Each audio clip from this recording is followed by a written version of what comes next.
అందరికీ నమస్కారం. ఈరోజు మనం చెప్పుకోబోయే కథ అమెరికా సంబంధం వచ్చింది. కథలోకి వెళ్ళబోయే ముందు మీరు కనుక మన ఛానల్ని ఫస్ట్ టైం చూస్తున్నట్లయితే తప్పకుండా మన ఛానల్ని లైక్ చేయండి, షేర్ చేయండి, సబ్స్క్రైబ్ చేయండి, బెల్ ఐకాన్ క్లిక్ చేసి ఆల్ అనే బటన్ని ప్రెస్ చేయడం మర్చిపోకండి.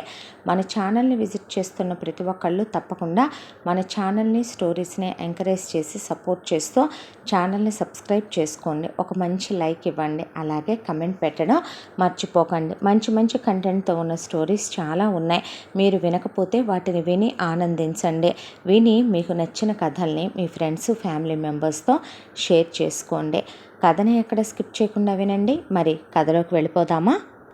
విశ్వనాథ్ బాగా కలిగినింట్లో పుట్టినటువంటి ఒక కొడుకు. ముగ్గురు ఆడపిల్లల తరువాత ఇక మగపిల్లాడు పుట్టడేమో అనుకుంటున్న సందర్భంలో మూడో కూతురికి కూడా పెళ్ళైపోయిన తర్వాత పుట్టిన కొడుకు విశ్వనాథ్. కాబట్టి కూతుళ్ళకి కొడుక్కి చాలా గ్యాప్ ఉంది. విశ్వనాథ్ తల్లిదండ్రులు బాగా స్థిరచరాస్తులు ఉండటం వల్ల కూతుళ్ళు ముగ్గురిని కూడా ఫారెన్లో పెద్ద పెద్ద సంబంధాలు ఇచ్చే, వెనక్కి తిరిగి పుట్టింటి వైపు చూడనవసరం లేనటువంటి సంబంధాలు ఇచ్చి వాళ్ళు పెట్టాల్సింది పెట్టుపోతలతో సహా పెట్టి పంపించేశారు. పురుళ్ళు, పుణ్యాలు, సీమంతాలు వేటితో ఇంకా వీళ్ళకి సంబంధం లేదు. విశ్వనాథ్ను మాత్రం వాళ్ళు చాలా గారాబంగా పెంచి పెద్ద చేశారు. వీళ్ళకి పొలాలైతేనేమి, స్థిరచరాస్తులైతేనేమి బాగా ఉన్నాయి. ఇక ఉన్నది ఆ ఒక్క కొడుకు. ఆ కొడుక్కే కదా ఏం పెట్టుకున్నా. కాబట్టి ఒకవైపున విశ్వనాథ్ తల్లి రాబోయే కోడల కోసమని కూతుళ్ళకు కూడా ఇవ్వకుండా బోలెడన్ని నగలు కూడా దాచిపెట్టింది. విశ్వనాథ్ పీజీ వరకు చదువుకున్నాడు. ఆయనకి ఒక మంచి ఉద్యోగం వచ్చింది. ఇక తినటానికి ఉండటానికి ఢోకాలేని కుటుంబం. వాళ్ళ మాట కాదనని కొడుకు. కొడుక్కేమీ చెడు అలవాట్లు కూడా లేవు. వాళ్ళు ఎంత చెప్తే అంతే వింటాడు కొడుకు. అమ్మా నాన్నల్ని కొద్దిగా కూడా బాధ పెట్టే కొడుకు కాదు. దాంతో కొడుక్కి పెళ్లి చేద్దాం అనుకున్నారు. వీళ్ళ స్థాయికి, హోదాకి, కులానికి, అన్నిటికీ గుణంలో కూడా బాగుండే అమ్మాయిని చూసి కొడుకు అడుగుజాడల్లో నడిచే కోడల్ని చేయాలన్నది విశ్వనాథ్ తల్లిదండ్రుల తాపత్రయం. సంబంధాలు వెతకమంటావయ్యా అంటే మీ ఇష్టం అనేశాడు వాళ్ళనే. అలా వెతగ్గా వచ్చిన ఒక సంబంధమే రాజేశ్వరిదే. రాజేశ్వరి వాళ్ళు వీళ్ళదే కులం. దానికి తోడు రాజేశ్వరి ఇంటర్ వరకు చదువుకుందే. రాజేశ్వరికి కూడా పుట్టింటి వాళ్ళు బాగా స్త్రీధనాలు, కట్న కానుకలు అప్పచెప్పి పెళ్లి చేసి పంపిద్దామని మంచి సంబంధం కోసం చూస్తూ ఉండగా విశ్వనాథ్ సంబంధం వెళ్ళింది. ఇరు కుటుంబాలకి సమ్మతమైంది. అమ్మాయికి అబ్బాయి, అబ్బాయికి అమ్మాయి చాలా బాగా నచ్చారు. వంట, వార్పు, ఇంటి పని, వంట పని అన్నీ వచ్చు. దానికి తోడు మొగుడి మాటని జవదాటే ఆడపిల్ల కాదు రాజేశ్వరే. అత్తమామల్ని కూడా ఆదరించే కోడలు. అంతకన్నా ఏం కావాలి? కొడుక్కిచ్చే నిశ్చితార్థం ఇక పెళ్ళి అయిపోయిన తర్వాత, శోభనాలు అవి అయిపోయిన తర్వాత విశ్వనాథ్, రాజేశ్వరి సిటీలో కాపురం పెట్టుకున్నారు. ఇక వయసు కూడా అయిపోతున్న విశ్వనాథ్ తల్లిదండ్రుల్నే తీసుకెళ్ళిపోదామని రాజేశ్వరి అంటాం, వచ్చేయమని ఆయన అంటాం. వాళ్ళకు కూడా ఎప్పటికైనా వెళ్ళాల్సింది కొడుకు కోడల దగ్గరికే కదా. దాంతోనే ఇక బయలుదేరి వెళ్ళిపోయారు కొడుకు కోడల దగ్గరికి. ఉన్న పొలాలవే ఇక వాటిని కౌళ్ళకి ఇచ్చేసి, ల్యాండ్లు లీజులకు ఇచ్చేసి, ఉన్న ఇంట్లో సామానన్నీ ఓ పక్కకు సర్దేసి ఎవరికో ఒక 2 గదులు ఇచ్చి కరెంటు బిల్లు కట్టుకొని దీపం పెట్టుకోమని చెప్పి వెళ్ళిపోయారు విశ్వనాథ్ తల్లిదండ్రులు. అమ్మా నాన్నల్ని ఆయన చాలా బాగా చూస్తే ఆయన భార్య ఇంకా బాగా చూసుద్దే. రాజేశ్వరి తల్లిదండ్రులకి ముగ్గురు ఆడపిల్లలే. రాజేశ్వరి వాళ్ళు బాగా కలిగినింటి కుటుంబీకులే. రాజేశ్వరి అక్కలిద్దరినీ కూడా ఫారెన్ సంబంధాలు ఇచ్చి చేశారు రాజేశ్వరి తల్లిదండ్రులు. రాజేశ్వరి ఒక్కటి మాత్రమే ఇండియాలో ఉండే విశ్వనాథ్ని పెళ్లి చేసుకుందే. అయితే వాళ్ళకు కూడా బాగా వయసులు అయిపోయినాయి. దాంతో రాజేశ్వరి తల్లిదండ్రులను కూడా తీసుకొచ్చి విశ్వనాథ్, రాజేశ్వరే తమ దగ్గర ఉండమని బలవంతం చేసి మరి వీళ్ళ దగ్గర ఉంచుకున్నారు. వాళ్ళకి స్థిరచరాస్తులు బాగానే ఉన్నాయి. ఆడపిల్లలకి పెట్టంగా వాళ్ళ పేరు మీద బాగానే ఉంచుకున్నారు. వాళ్ళు పొలాలు, స్థలాలు లీజులకి, కౌళ్ళకి పడేసి వచ్చి కూతురు, అల్లుడు దగ్గరే ఉండటం మొదలుపెట్టారు. విశ్వనాథ్కి ఫారెన్ వెళ్ళాలన్నది లైఫ్ టైం డ్రీము. ఆయన ఫారెన్ వెళితే ఆయనతో పాటు తను చక్కగా ఫారెన్ వెళ్ళిపోవచ్చు. అక్కడే ఆడపడుచులు ఉంటారు, అక్కడే తన అక్కలు కూడా ఉంటారు. హ్యాపీగా తను కూడా భర్తతో కలిసి అక్కడే సెటిల్ అయిపోవచ్చు అన్నది రాజేశ్వరి కోరిక. అయితే అనుకున్నదే తడవుగా అన్నీ అయిపోవు కదా. ఎవరికైనా అబ్రాడ్ వెళ్ళి చూసి రావటం వరకంటే వేరే విషయం మన వాళ్ళు ఉన్నారు కాబట్టే. కానీ అక్కడికే వెళ్ళి సెటిల్ అయిపోవడం అంటే అక్కడ జాబ్ ఆపర్చునిటీ అయినా రావాలి, కనీసం అక్కడికి వెళ్ళి ఏఎంఎస్లో అయినా చెయ్యాలి. విశ్వనాథ్కి అంతటి సమర్థత ఉండేది కాదు. దాంతో ఇక ఆయన ఇక్కడే స్థిరపడక తప్పింది కాదు. మనసులో మాత్రం భార్యాభర్తలకి ఆ కినుక అలా ఉండిపోయింది. కాలచక్ర ప్రవాహంలో గర్భవతి అయ్యింది రాజేశ్వరి. తల్లి అత్త ఇద్దరూ దగ్గరే ఉండటం వల్ల కాలు కింద పెట్టనివ్వకుండా చూసుకొని సీమంతాలవి ఘనంగా చేశారు. రాజేశ్వరికి మొదటి కాన్పులో ఒక కూతురు పుట్టింది. కూతురు పుట్టిందని వాళ్ళేమీ బాధపడలా. మహాలక్ష్మి పుట్టిందని ఆనందపడ్డారు. పిల్ల పేరు వసుంధర అని పెట్టుకున్నారు. ఆ తర్వాత 3 సంవత్సరాలకి మళ్ళీ రాజేశ్వరి గర్భవతి అయ్యి మరొక ఆడపిల్లని ప్రసవించింది. ఆ పాప పేరు జీవిత అని పెట్టుకున్నారు. ఆ తర్వాత విశ్వనాథ్ ఆపరేషన్ చేయించేశాడు రాజేశ్వరికి. ఇక చిన్నప్పటి నుంచి కూడా పెద్దమ్మాయి వసుంధర అమ్మమ్మ తాతయ్యలకి నానమ్మ తాతయ్యలకి బాగా మాల్యం. చిన్నపిల్ల జీవిత చాలా ప్రాక్టికల్గా ఉంటుంది. పెద్దమ్మాయి చాలా చాలా మంచిదే. అమ్మమ్మ తాతయ్య నానమ్మ తాతయ్య ఒళ్ళో కూర్చోబెట్టుకొని అవని ఇవని చెప్పటం, దానికి తోడు చిన్న చిన్న వంట పనులవే అమ్మకి సాయం చేయటం. నాన్నకి పిల్లలిద్దరన్నా ఇష్టమే. ఆయనకి ఉద్యోగం జీతం వచ్చి పడుద్దే. దానికి తోడు బోల్డంత ఆస్తులున్నాయి. ఒకవైపున కాలచక్ర ప్రవాహంలో పిల్లలకు ఓణీల ఫంక్షన్లు పెద్ద మనిషి ఫంక్షన్లు గ్రాండ్గా చేశాక పిల్లల పెళ్ళిళ్ళ దాకా ఉంటారనుకున్న విశ్వనాథ్ తల్లిదండ్రులు వాళ్ళ పేరు మీద ఉన్నది కాస్త పెద్ద మనవరాలికి చెందేలాగా పెళ్ళైన తర్వాత ఇమ్మనమని విశ్వనాథ్కి అప్పచెప్పి దైవ సాన్నిధ్యం పొందారు. ఇక రాజేశ్వరి తల్లిదండ్రులకి కూడా పెద్ద మనవరాలంటేనే ఇష్టం కాబట్టి వాళ్ళు కూడా పోతూ పోతూ దంపతులు మా పేరు మీద ఉన్నది ఏదైనా నీ అక్కలకే నీకు మేమింకా పెట్టక్కర్లేదు కదమ్మా. వసుంధర మమ్మల్ని కన్న తల్లిలాగా చూసింది. ఏదున్నా దానికే రుణపడి ఉంటాం. దాని పిల్లలకి మా గుర్తుగా మునిముత్తమ్మ తాత ఇచ్చినట్టుంటుంది ఇవ్వవే అని వాళ్ళు కాలం చేసేశారు. ఇక పిల్లల్ని చాలా ప్రేమగా అలాగని క్రమశిక్షణగా గారాబంగా పెంచేవాళ్ళు రాజేశ్వరి విశ్వనాథ్. పిల్లలకి ఇది ఉంది ఇది లేదు అని ఇంట్లో దేనికి తక్కువ లేదు. పిల్లలిద్దరికీ ఒక్కొక్క కిలో బంగారం పెళ్ళికని మళ్ళీ విడివిడిగా చేయించి మరీ ఉంచింది రాజేశ్వరే. దానికి తోడు స్థలాలు పొలాలు స్థిరచరాస్తులు. ఇక ఉండేదే 3 అంతస్తుల సొంత ఇల్లు. వాళ్ళకి ల్యాండ్లని బోలెడంత ఆస్తిపాస్తులు ఉన్నాయి. పిల్లలకి డాన్స్ నేర్పించారు, మ్యూజిక్ నేర్పించారు. పెద్దమ్మాయి చెస్ ఆడుద్ది, క్యారమ్స్ ఆడుద్ది, బ్యాడ్మింటన్ ఆడుద్ది, టెన్నిస్ ఆడుద్ది. ఇక చిన్నమ్మాయి దానికి ఇష్టమైన స్పోర్ట్స్ అదాడుద్ది. పిల్లల్ని ఏ విషయంలోనూ రిస్ట్రిక్ట్ చేయటం అనేదే లేదు. స్విమ్మింగుల దగ్గర నుంచి పిల్లలకి అన్నీ నేర్పించుకుంటూ వచ్చారు. కాలచక్ర ప్రవాహంలో రోజులు అలా గడిచిపోతూ పెద్దమ్మాయి బ్రహ్మాండంగా చదువుద్ది, చిన్నమ్మాయి యావరేజ్గా చదువుద్ది. అయినా ఒక్క మాట పిల్లల్ని అనే పనే లేదు. ఎవరికి ఎలా ప్రాప్తమైతే అలా చదువుకుంటారో. కానీ ఒక కళ కోరిక మాత్రం వీళ్ళ మనసులో మిగిలిపోయింది. అది ఏంటంటే రాజేశ్వరి తోడబుట్టిన వాళ్ళు అమెరికాలో సెటిల్ అయిపోయారు. విశ్వనాథ్ తోడబుట్టిన వాళ్ళు అమెరికాలో సెటిల్ అయిపోయారు. వీళ్ళు వెళ్ళాలనుకున్న ఆ కోరిక కలగానే మిగిలిపోయింది. కాబట్టి రేపొద్దున కూతుళ్ళనైనా అమెరికా సంబంధాలు ఇచ్చి చేయాలి. అలాగని మేనరికాలు ఇవ్వాలని వాళ్ళు అనుకోలే. ఏ అవిటి పిల్లలో పుట్టొచ్చు, లేదా మేనకోడళ్లే కదా అని చెప్పి మేనత్తలు చేయి చేసుకోవచ్చు. ఎందుకు అనవసరమైన ఘర్షణలు అయిన వాళ్ళ మధ్యలో అని చెప్పి బయట సంబంధాలే వెతికి చేద్దాము.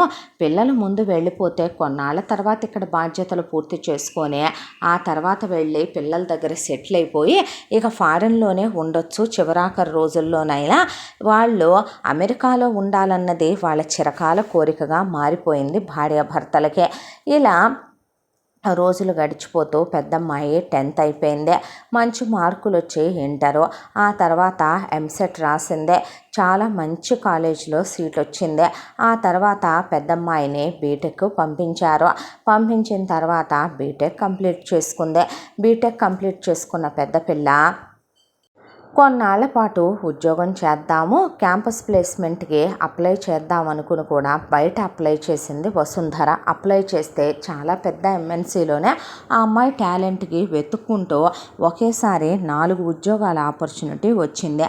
అందులో ది బెస్ట్ ఏదో సెలెక్ట్ చేసుకుని జాబుకు వెళదాము అని చాలా ఆనందంగా అమ్మా నాన్నలకు ఆ విషయం చెప్దామని ఆ రోజు ఇంటికి వచ్చింది వసుంధర. వచ్చేపాటికి ఇంట్లో ఎవరో కొత్త మొహాలు కూర్చొని కూర్చొని ఉన్నారు. పిల్ల డ్రెస్ మీద ఉంటేనే పిల్లని కింద నుంచి పైకి వాళ్ళు అలా చూశారు. చూస్తే లోపల నువ్వు ముందు ఏంటే ఇంత ఆలస్యమైంది అని అడిగింది రాజేశ్వరి. ఏమీ లేదమ్మా, బుక్స్ కొనుక్కోవాలన్నానుగా అన్న తర్వాత సరిసరేలే ఆ పుస్తకాలు పక్కన పెట్టు. ఎవరమ్మా వచ్చిన వాళ్ళు? వాళ్ళ నీకు పెళ్లి సంబంధం చూశారమ్మా నాన్నగారు అనేపాటికే పై ప్రాణాలు పైన ఎగిరిపోయినాయి. ఎందుకో అయిష్టంగా అనిపించింది, మనసులో అలజడిగా అనిపించింది. పెళ్లి చేసుకోవాలనే అసలు ఏమాత్రం ఆ ఊహ కూడా సుతరాము వసు మనసులో లేదు. మరొక వైపున ఇప్పుడే తనకు పెళ్ళేంటి అదే మాట తల్లితో అందే. తండ్రి కూడా లోపలికి వచ్చాడు. చెల్లెలు వచ్చి నిలబడిందే. అప్పుడే నాకు పెళ్ళేంటి నాన్న, నేను ఇప్పుడే కదా చదువు కంప్లీట్ చేశాను, జాబ్ ఆపర్చునిటీస్ వచ్చినాయి, నేను జాబ్ చేసుకుందాం అనుకుంటున్నాను నాన్న. ఏంటి చెప్పు, లైఫ్లో ఇలా చదువు అయిపోగానే అలా పెళ్లి చేసేసి పంపించేస్తారా? మొన్నటి వరకు చదువులో కాలం గడిచిపోయిందే, నేను లైఫ్లో ఎదగాలనుకుంటున్నాను నాన్న, కెరియర్లో ఏదో సాధించాలనే తాపత్రయం ఉంది నాకు. ఇప్పుడు నేను పెళ్లి చేసుకొని రెస్పాన్సిబిలిటీస్ తీసుకొని ఒకళ్ళకి వైఫ్గా ఒక ఇద్దరిని కనేసి బాధ్యతల్లోకి వెళ్ళాలనుకోవట్లేదు నాన్న. ప్లీజ్ నాకు ఒక 3 ఏళ్ళో 4 ఏళ్ళో టైం ఇవ్వండి అంటే, నీకు నేను 3 సంవత్సరాలు 4 సంవత్సరాలు టైం ఇవ్వటానికి నా అభ్యంతరం లేదమ్మా, ఇస్తాను. కానీ ఆ తర్వాత అయినా ఏం చేస్తావు? పెళ్లి చేసుకోవాలి కదా. ఈ అబ్బాయిది చాలా మంచి సంబంధం, మళ్ళీ ఇలాంటి సంబంధం దొరుకుద్దనే గ్యారంటీ మనకుందా? నీకు ఒక విషయం చెప్పమంటావా? ఆడపిల్లన్న తర్వాత ఎప్పటికైనా సరే పెళ్లి చేసుకొని అత్తారింటికి వెళ్ళి మొగుడితో కాపురం చేస్తూ పిల్లల తల్లి అయ్యి సుఖంగా సంతోషంగా ఉంటే ఆ తల్లిదండ్రులకు అంతకన్నా ఆనందమే ఉంది. అబ్బాయి అమెరికాలో ఉంటాడు, అవసరమైతే అక్కడికి వెళ్ళిన తర్వాత నువ్వు ఎంఎస్ చేసుకొని జాబ్ చేసుకోవే, వెంటనే పిల్లల్ని కనుకో. ఎవరొద్దన్నారమ్మా? మేము వచ్చి చూసెళ్తూ ఉండవా చెప్పు? వాళ్ళు అబ్బాయి, అలాగే అబ్బాయి పేరు శ్రీనివాస్ అంట, అబ్బాయికి ఒక అక్కకి పెళ్ళైపోయింది, 2 పిల్లలు. ఆ తర్వాత వాళ్ళమ్మ నాన్న అమ్మ వాళ్ళక్కయ్య ఇక్కడే ఉంటుంది, శ్రీనివాసు అమెరికాలో ఉంటాడు. ఇక నువ్వు నీ ఇష్టం వచ్చినట్టుగా నీ కాపురాన్ని నువ్వు దిద్దుకోవచ్చు తల్లే, అక్కడుంటే సుఖపడతావు నువ్వు. నీకో విషయం చెప్పమంటావా? ఈ దిక్కుమాలిన ఇండియాలో సంబంధాలు ఎన్ని వెతికి తీసుకొచ్చినా పనికిమాలిన ఎదవలు ఎప్పటికైనా మహా అయితే 2 లక్షల జీతాల్లోకి వెళ్ళగలరా? ఇక బిజినెస్లు చేసేవాళ్ళు అక్కడ ఎన్నిటితో ఎఫ్ఐఆర్లు పెట్టుకుంటారు ఎవరికి తెలుసమ్మా. అదే అమెరికా సంబంధాలు అయితే గనక నువ్వు సంతోషంగా ఉండొచ్చు. దూరపు కొండలు నునుపు అనే విషయం మర్చిపోతున్నారమ్మా మీ ఇద్దరు అంది వసుంధర. పిచ్చి మాటలు మాట్లాడుకు, నువ్వు కాదన్నావంటే మమ్మల్ని చంపుకు తిన్నంత ఒట్టే. నీకేది మంచో ఏది చెడో మాకు తెలియదా? ఇప్పుడు దాకా నువ్వు చదువుకుంటానంటే నీ మాట మేం కాదన్నామా ఏంటే? అయినా అక్క, లైఫ్లో ఏదో రోజు చేసుకోవద్దా ఏంటి పెళ్ళి? అయినా పెళ్ళేగా అమ్మ నాన్న చేసుకోమంటుంది, హ్యాపీగా చేసుకొని రొమాంటిక్ లైఫ్ ఎంజాయ్ చేయక లైఫ్లో శుభ్రంగా ఇంకా ఏం కలగట్లేదా ఏంటే? నీకు బాయ్ ఫ్రెండ్ కూడా లేడు, ఓ లవ్ అఫైర్ కూడా లేదు, ఫోన్ కూడా వాడవు, ఇంకా పెళ్లి చేసుకోకుండా ఏం చేస్తావక్క నువ్వు అనేపాటికే నా తర్వాత 3 ఏళ్లకు పుట్టిన నువ్వు కూడా నాకు సలహాలు ఇస్తున్నావు చూసావా, మొహం పగల కొడతానంది వసు. సర్లే అన్నాక అమ్మా నాన్న చెప్పింది ఆలోచించింది. వాళ్ళ మాట తను కాదనలేదు, ఎందుకంటే చదువుకుంటానన్న విషయంలో ఇది కావాలి అని అడిగిన ఏ విషయం వాళ్ళు కాదంది కాదు. తన మంచి గురించి నిజంగా తనకన్నా వాళ్ళకే ఎక్కువ తెలిసేమో. సరే ఇక్కడ జాబ్ చేద్దాం అనుకుంటుంది. ఎక్కడికన్నా యుఎస్లో ఎంఎస్ చేసుకుని కూడా జాబ్ చేసుకోవచ్చు కదా అనిపించింది. సరేనని అయిష్టంగానే అమ్మా నాన్నలు ఒట్టు అన్నారు కాబట్టి ఒప్పుకుందే. ఆ తర్వాత పిల్లని రెడీ చేసి తీసుకెళ్ళి కూర్చోబెడితే అమ్మాయి మహాలక్ష్మిలాగా ఉంది. మేము ఇందాకే చూసాంగా డ్రెస్ మీద, మళ్ళీ ప్రత్యేకంగా చూసేదేముంది అన్నాక, ఏరా అమ్మాయి నచ్చిందిగా నీకు అనేసారు వాళ్ళ అమ్మా నాన్నలు. కింద నుంచి పైకి వసుంధరని తేరిపార చూసే నచ్చింది అన్నాడు ఆ శ్రీనివాసు. కనీసం మేమిద్దరం మాట్లాడుకోవాలి, ఒకళ్ళ అభిప్రాయాలు ఒకళ్ళని తెలుసుకోవాలి, ఆ అమ్మాయితో నేను ఒకసారి మాట్లాడతాను అన్న మాట అంటాడేమో, అంత అమెరికాలో ఉంటున్నాడు కదా అని అనుకుంటే అసలు ఆ మాటే అనలేదు. వసుంధరకి కన్ఫ్యూజ్డ్గా అనిపించింది. ఆ తర్వాత అమ్మాయిని లోపలికి పంపిస్తే మిగతా విషయాలు మాట్లాడుకుందామంటే, జీవిత అక్కని తీసుకెళ్ళు అని రాజేశ్వరి విశ్వనాథ్ అన్నాక చెప్పండి అని కూర్చున్నారు వీళ్ళు. వసుంధర జీవిత వెంట నుంచున్నారు తలుపు పక్కనే. అయితే ఉన్నమాటే అబ్బాయి అమెరికాలో ఉంటున్నాడు కదా మీరు కలిగిన వాళ్ళే కాబట్టి ఎంగేజ్మెంట్ ఖర్చులు మీయే, పెళ్లి ఖర్చులు మీయే, అబ్బాయికి అమ్మాయికి బట్టల ఖర్చు మీదే, ఇక ఉంగరాల ఖర్చులు మీవే అని చిన్న చిన్న విషయాలు మేము మీకు చెప్పక్కర్లేదు. మీలాంటి వాళ్ళకి అవన్నీ తెలుసు. ఇక అబ్బాయికి పెట్టాల్సిందే డైమండ్ బ్రేస్లెట్, దానికి తోడు ఒక గోల్డ్ కడియం, గోల్డ్ బ్రేస్లెట్, ఒక గోల్డ్ చైను, ఒక ప్లాటినం చైను, అలాగే ఒక ప్లాటినం రింగు, వాటికి తోడు 2 డైమండ్ రింగ్స్, అబ్బాయికి ఒక గోల్డ్ వాచ్, ఒక రోలెక్స్ వాచ్ పెట్టాలి. ఇక అబ్బాయి అమెరికాలో కారు కొనుక్కుంటాడు, మీరు ఇక్కడ డబ్బులు ఇచ్చేస్తే అక్కడ వాళ్ళే కొనుక్కుంటారు. 1 కేజీ బంగారం, దానికి తోడు 50 లక్షల రూపాయల క్యాష్ అమ్మాయి పేరిట. ఇక మీకు పొలం ఉందని విన్నాము, దాంతో ఒక 10 ఎకరాల పొలము, అలాగే 2 ల్యాండ్లు, ఇంకా మీరేమైనా పెట్టుకోవాలనుకుంటే మీ అమ్మాయికి మీ ఇష్టం. అత్తగారి లాంఛనాలు నాకు ఒక హారం, 2 గాజులు, దానికి తోడు మామగారి లాంఛనాలు, ఆయనకి ఎప్పటి నుంచో సింహం బొమ్మ వేసిన కడియం చేతికి పెట్టుకోవాలని కోరిక. అదే మాకు ఒక్కటే కూతురు, ఆడపడుచు లాంఛనాలు ఇవ్వాలి కదా. ఒక 2 లక్షల రూపాయల చీర, నాకు 1.5 లక్షల చీర, దానికి తోడు అమ్మాయికి ఒక 250 గ్రాముల్లో ఒక వడ్డాణం, అలాగే ఒక 150 గ్రాముల్లో హారం, ఒక 50 గ్రాముల్లో నెక్లెస్ తీసుకోండి, మేము రొక్కంగా ఏమీ ముట్టుకోము అని చెప్తే అలాగేనండి అన్నారు వీళ్ళు. ఇక మిగతా లాంఛనాలు అవి నేను చెప్పేదేముంది మీకు అన్న తర్వాత, సరే మరి అలాగైతే మంచి రోజు చూసుకొని కబురు పెడతామని వాళ్ళు వెళ్ళిపోయారు. అసలు అలా వాళ్ళు కట్నం అడగటం, వాళ్ళు కట్నం అడిగితే అమ్మా నాన్న ఓకే అంటాం, ఒకవైపు నా పెళ్లి కొడుకు నిమ్మకి నీరెత్తినట్టుగా కూర్చోటం, అసలు తలంతా బద్దలైపోయింది వసుంధరకే. ఈ రోజుల్లో కూడా ఇలా కట్నాలు కానుకలు డిమాండ్ చేసి మరీ అడగటం ఏంటి, ఎంత ఇవ్వాలి అని ఖచ్చితంగా చెప్పటం ఏంటి. అమ్మా నాన్నల లోపలికి వచ్చాక నేను ఈ పెళ్లి చేసుకోను నాన్న, నాకు ఇష్టం లేదమ్మా అనేసింది వసు. ఏమ్మా అలా కట్నాలు తీసుకోవటం ఏంటమ్మా, భార్యను పోషించడం భర్త కర్తవ్యం, ఉద్యోగం పురుష లక్షణం, వాడేమైనా బృహన్నలా హిజ్రాగాడ, వాడు మగాడేగా, గేఫెలో కాదు కదా, అయినా వాడు నమ్మేసుకుంటున్నారా వాడమ్మా నాన్న. ఈ రోజుల్లో కూడా వరకట్నాలు అడగటం ఏంటమ్మా, నాకు అర్థం కాలేదు. ఆడపిల్లకి సోషల్ సెక్యూరిటీ, ఫినాన్షియల్ సెక్యూరిటీ ఉండాలని కదా అమ్మా నాన్నలో ఆస్తిలో వాటాలు పెట్టేదే. అది మీ ఇష్టం వచ్చినంత మీరు ఇవ్వాలనుకున్నప్పుడు మీరు ఇస్తారు, ఇంతే ఇవ్వాలి, ఇవ్వకపోతే కుదరదు అనే మిమ్మల్ని వాళ్ళు డిమాండ్ చేయడం ఏంటి, మీరు దానికి డూడు బసవన్నల్లా తల ఊపటం ఏంటి అని అడిగింది వసుంధర. చూడమ్మా ఇవన్నీ పెద్దవాళ్ళకి సంబంధించిన విషయాలు, పైకి ఈ రోజుల్లో కట్నాలు లేవు కానుకలు లేవు అనే వాటిని చెప్పు తీసుకొని 32 పళ్ళు రాలిందాకా కొట్టాలి కానీ అలాంటి మహానుభావులు ఎక్కడున్నారమ్మా. నిజంగా ఆకాశంలో నుంచి దిగొచ్చిన దేవతాపుత్రులు అనుకోవాలి, అలాంటి అత్తగారిని నిజంగా దేవతలు అనుకోవాలి. అలాంటి ఆడపడుచులు 100 కోట్ల మందిలో 100 మంది ఉండటం కూడా గ్రేటేననుకోవాలి.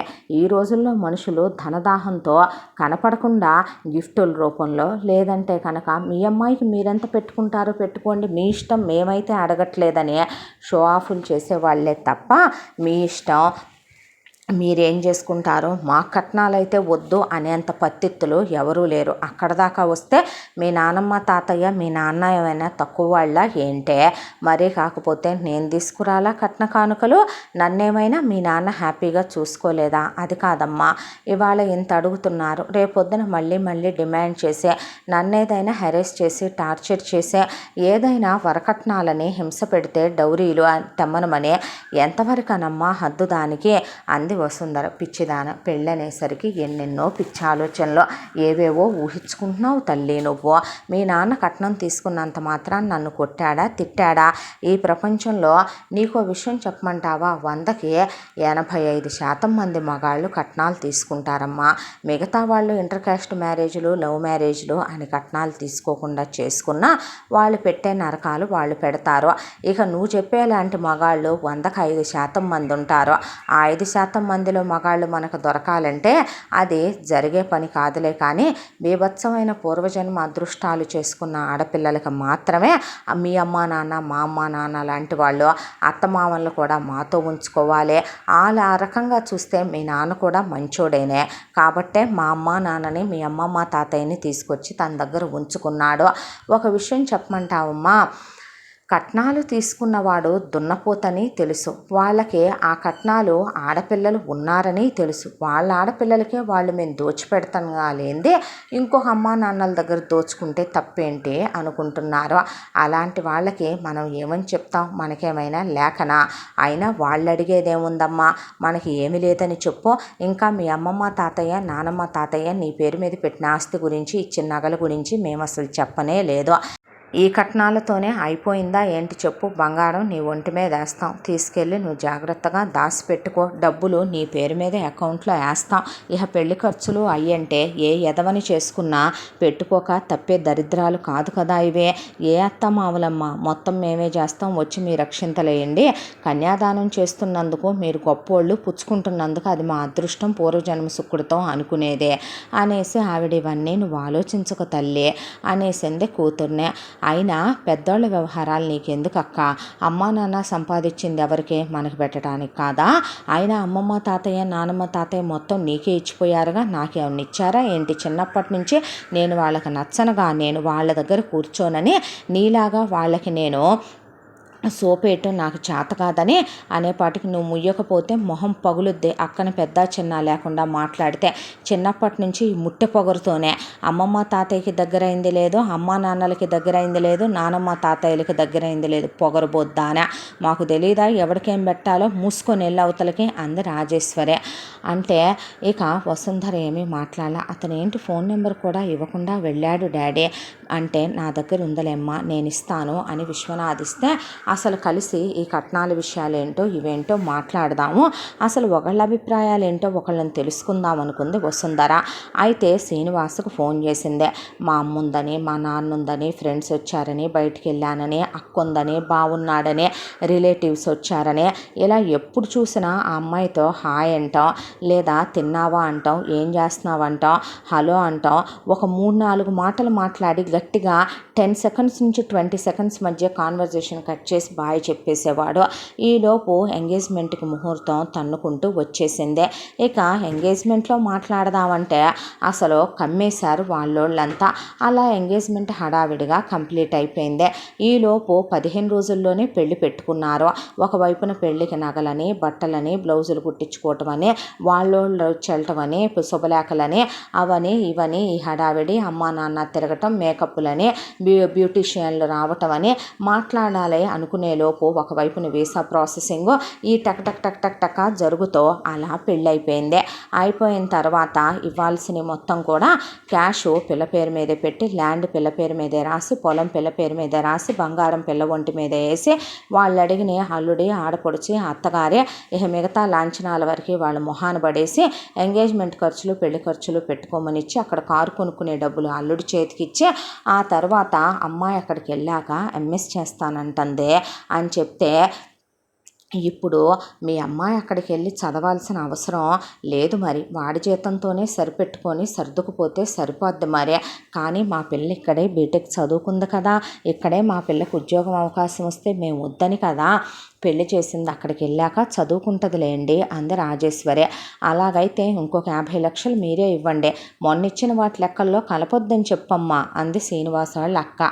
సరేలేండి అన్న తర్వాత, మీ అమ్మాయి మళ్ళీ మీకు ఇచ్చుద్దులే ఉద్యోగం వచ్చాక, మా బిడ్డకి మేము ఇచ్చుకునే మళ్ళీ మా పిల్ల మాకిచ్చేదేముందండి, ఆ దేవుడి దయ వల్ల మాకు మా పిల్లలు తప్ప ప్రపంచంలో ఏమీ ఎక్కువ కాదులేండి అని చెప్పి ఇంకో 50 లక్షలు పిల్ల పేరు మీదే అకౌంట్లో వేసి జాగ్రత్త పెట్టుకొని మంచి యూనివర్సిటీలో అప్లై చేసుకొని చదువుకోమ్మా అని చెప్తే, అమ్మా నాన్నల దగ్గర అలా ఎంఎస్కి డబ్బులు తీసుకోవటం వసుంధరకి నచ్చలా.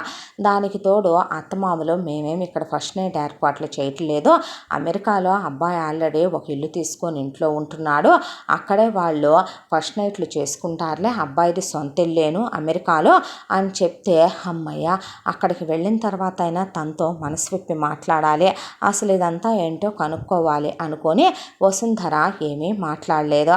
సరేనమ్మా జాగ్రత్త అని మొగుడిని కొంగు కట్టేసుకో, మొగుడు చెప్పినట్టు వినమ్మా, భార్యాభర్తలు ఒకే మాట మీద ఉండాలి, వెంటనే పిల్లల్ని కనబాకు, ముందు చదువు సంగతి ఏంటో చూసుకో, అతనికి నచ్చినట్టు నువ్వు ఉండు, నీకు నచ్చినట్టు అతన్ని మార్చుకోమని ఒక తల్లి చెప్పినట్టే ఆవిడ చెప్పుకొచ్చింది రాజేశ్వరి.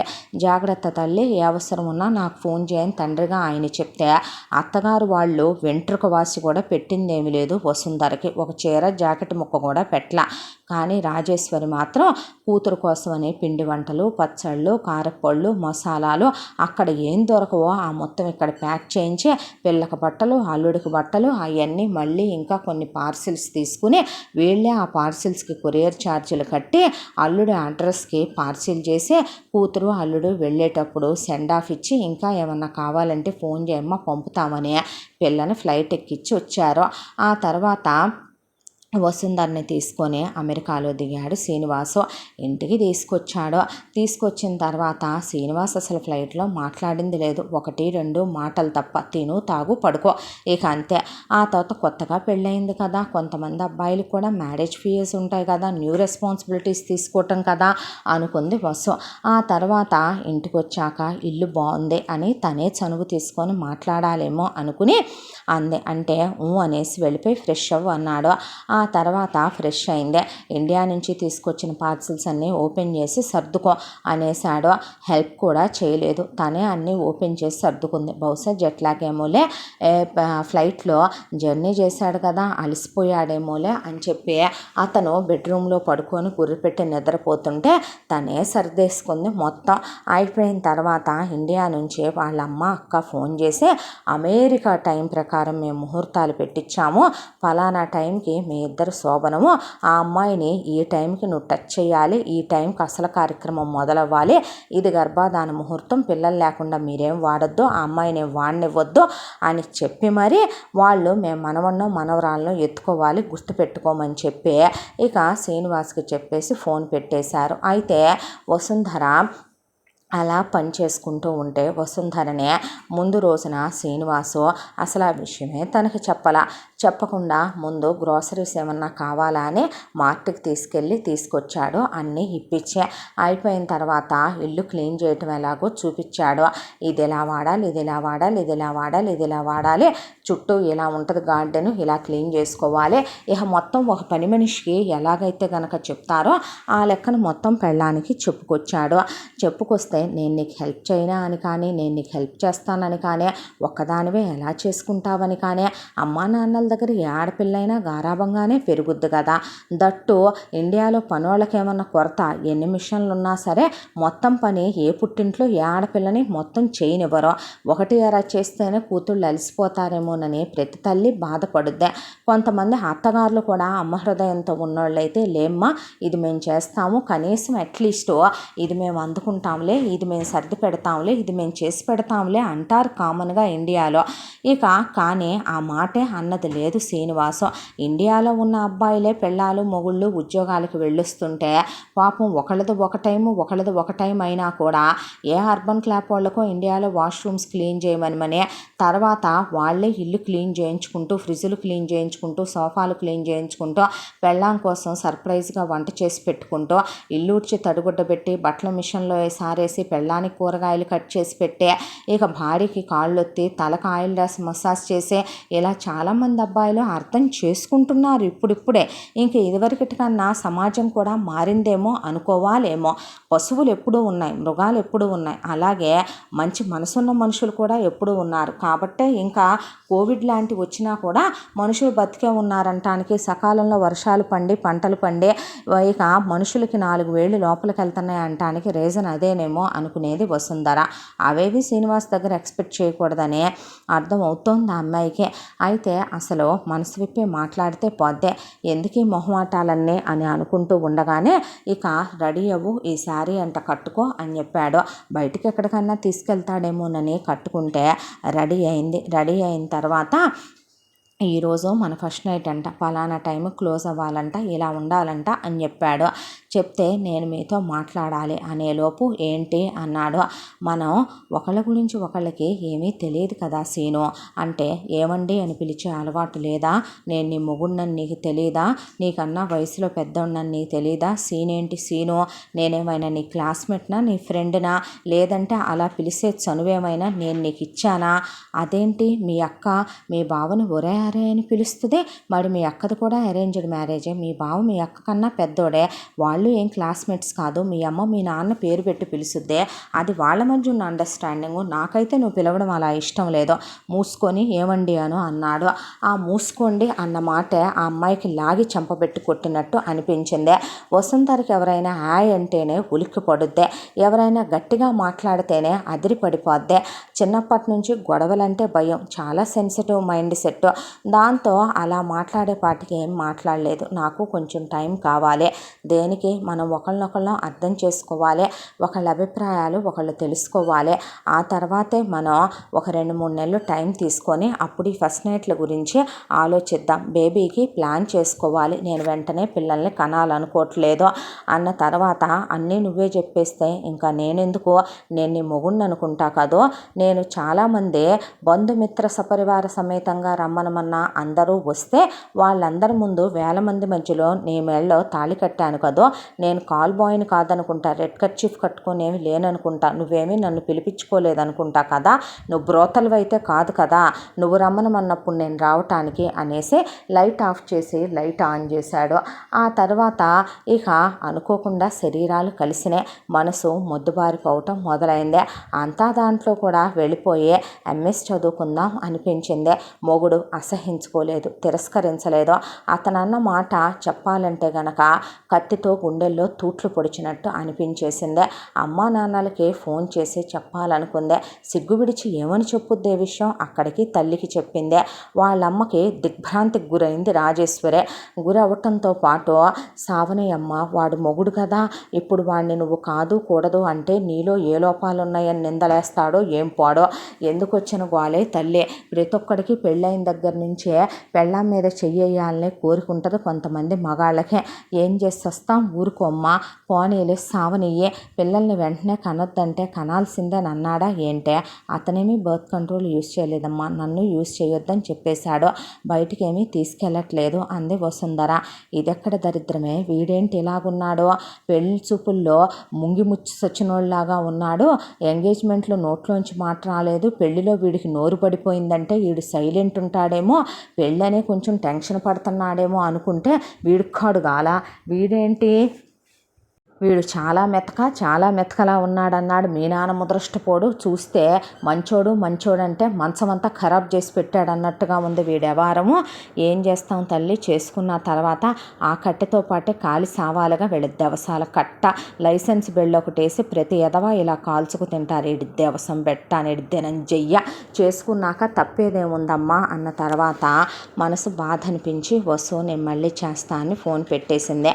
ఆ తర్వాత నేను ఎంఎస్ చేయడానికి నేను యూనివర్సిటీకి అప్లై చేద్దాం అనుకుంటున్నాను, ఏమంటారండి అని అడిగితే నాకు ఇష్టం లేదు నువ్వు చదవటం అన్నాడు. అదేంటి, మా అమ్మా నాన్న ఆ విషయం చెప్పారుగా, నేను ఆల్రెడీ బీటెక్ చదువుకొని అక్కడ నాకు వచ్చిన జాబ్ ఆపర్చునిటీ వదిలేసి పెళ్లి చేసుకున్నాను, నువ్వు కలెక్టరే చదివినా, నువ్వు ప్రధానమంత్రి అయినా, నువ్వు రాష్ట్రపతి అయినా, నువ్వైతే ఒక మొగుడిని చేసుకొని ఒక మగాడితో కాపురం చేస్తూ ఒక మొగుడికి పెళ్ళాని అయిన తర్వాత వాడి కాళ్ళ కిందే వాడి కాళ్ళ దగ్గరే వాడి కాళ్ళ చుట్టూనే కదా నీ బ్రతుకు, వాడు విదిలించే ఎంగిలి మెతుకులు తిన్నప్పుడే కదా నీకు ఒక వాల్యూ అనేది ఏడ్సేదే, నేను తిన్న తరువాత నేను తిన్న ఎంగిలి పళ్ళెంలో తింటేనే నువ్వు నా పెళ్ళానివే, అలా కాకుండా నువ్వు వేరే వాడి పళ్ళెంలో తిన్నావనుకో అప్పుడు నువ్వు నాకేమవుతావు వాడికేమవుతావు, నేనెవరి పళ్ళాల్లో తింటున్నానో, బయటకు వెళ్తే మొగుడు నచ్చకపోవచ్చు, వేరే మగాడు కావాలనిపించవచ్చు, డైవర్షన్స్ స్టార్ట్ అవ్వచ్చు,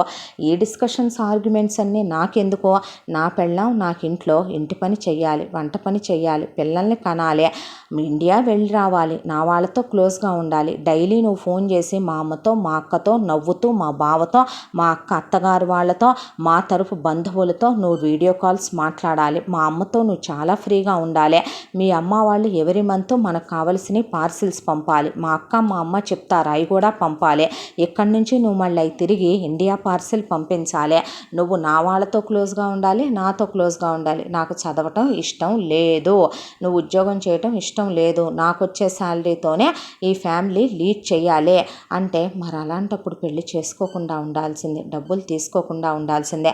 ప్రతి రాత్రి ఒక బ్రోతల్లా బాగానే సుఖపడుతున్నావు కదే, బాగానే సుఖపెడుతున్నానుగా నిన్ను, ఏం తక్కువ చేస్తున్నానో ఆల్ పార్ట్స్ బాగానే సాటిస్ఫై చేస్తున్నానుగా, కడుపుకు తిండి పెడుతున్నానుగా, నీకు కావలసిన లగ్జరీలన్నీ ఏసీల్లోనే ఉంటున్నావుగా, అమెరికాకు వచ్చి ఉంటున్నావుగా. నీ అమ్మా బాబు అమెరికా సంబంధం కావాలనుకోవటం తప్పు కాదా? మేం కట్నాలు తీసుకోవటమే పెద్ద తప్ప ఏంటి? అయినా మాకేమైనా ఇచ్చారా? ఇచ్చినవన్నీ నీ పేరు మీదేగా పెట్టారు. అలా అని నువ్వు అందులోంచి ₹1 తీయటాన్ని నేను పర్మిషన్ ఇవ్వలేదే నీకు. గోల్డ్ అయినా సరే నా పర్మిషన్ లేకుండా నువ్వు 1 గ్రామ్ కూడా టచ్ చేయటానికి లేదు. లాకర్లో నుంచి నాకు ఇష్టమైన బట్టలే నువ్వు వేసుకోవాలి. ఇంట్లో నువ్వు కాటన్ శారీస్ కట్టుకోవాలి, బయటికి వెళ్ళేటప్పుడు నువ్వు అంచులున్న చీరలు కట్టుకోవాలి. నువ్వు డ్రెస్సులు వేసుకోవటం కూడా నాకు నచ్చదు. నేను నిన్ను ఏ బయటికి తీసుకెళ్ళను, నువ్వు ఇంట్లోనే ఉండాలి. నాకు సినిమాలకి, షికార్లకి, బయటికి సైట్ సీయింగ్లకి పెళ్ళాలని తీసుకెళ్లే అలవాటు లేదు. నువ్వు ఇంట్లోనే ఉంటూ ఇంటి పని, వంట పని చూసుకోవాలి. ఇది నా డైలీ షెడ్యూల్.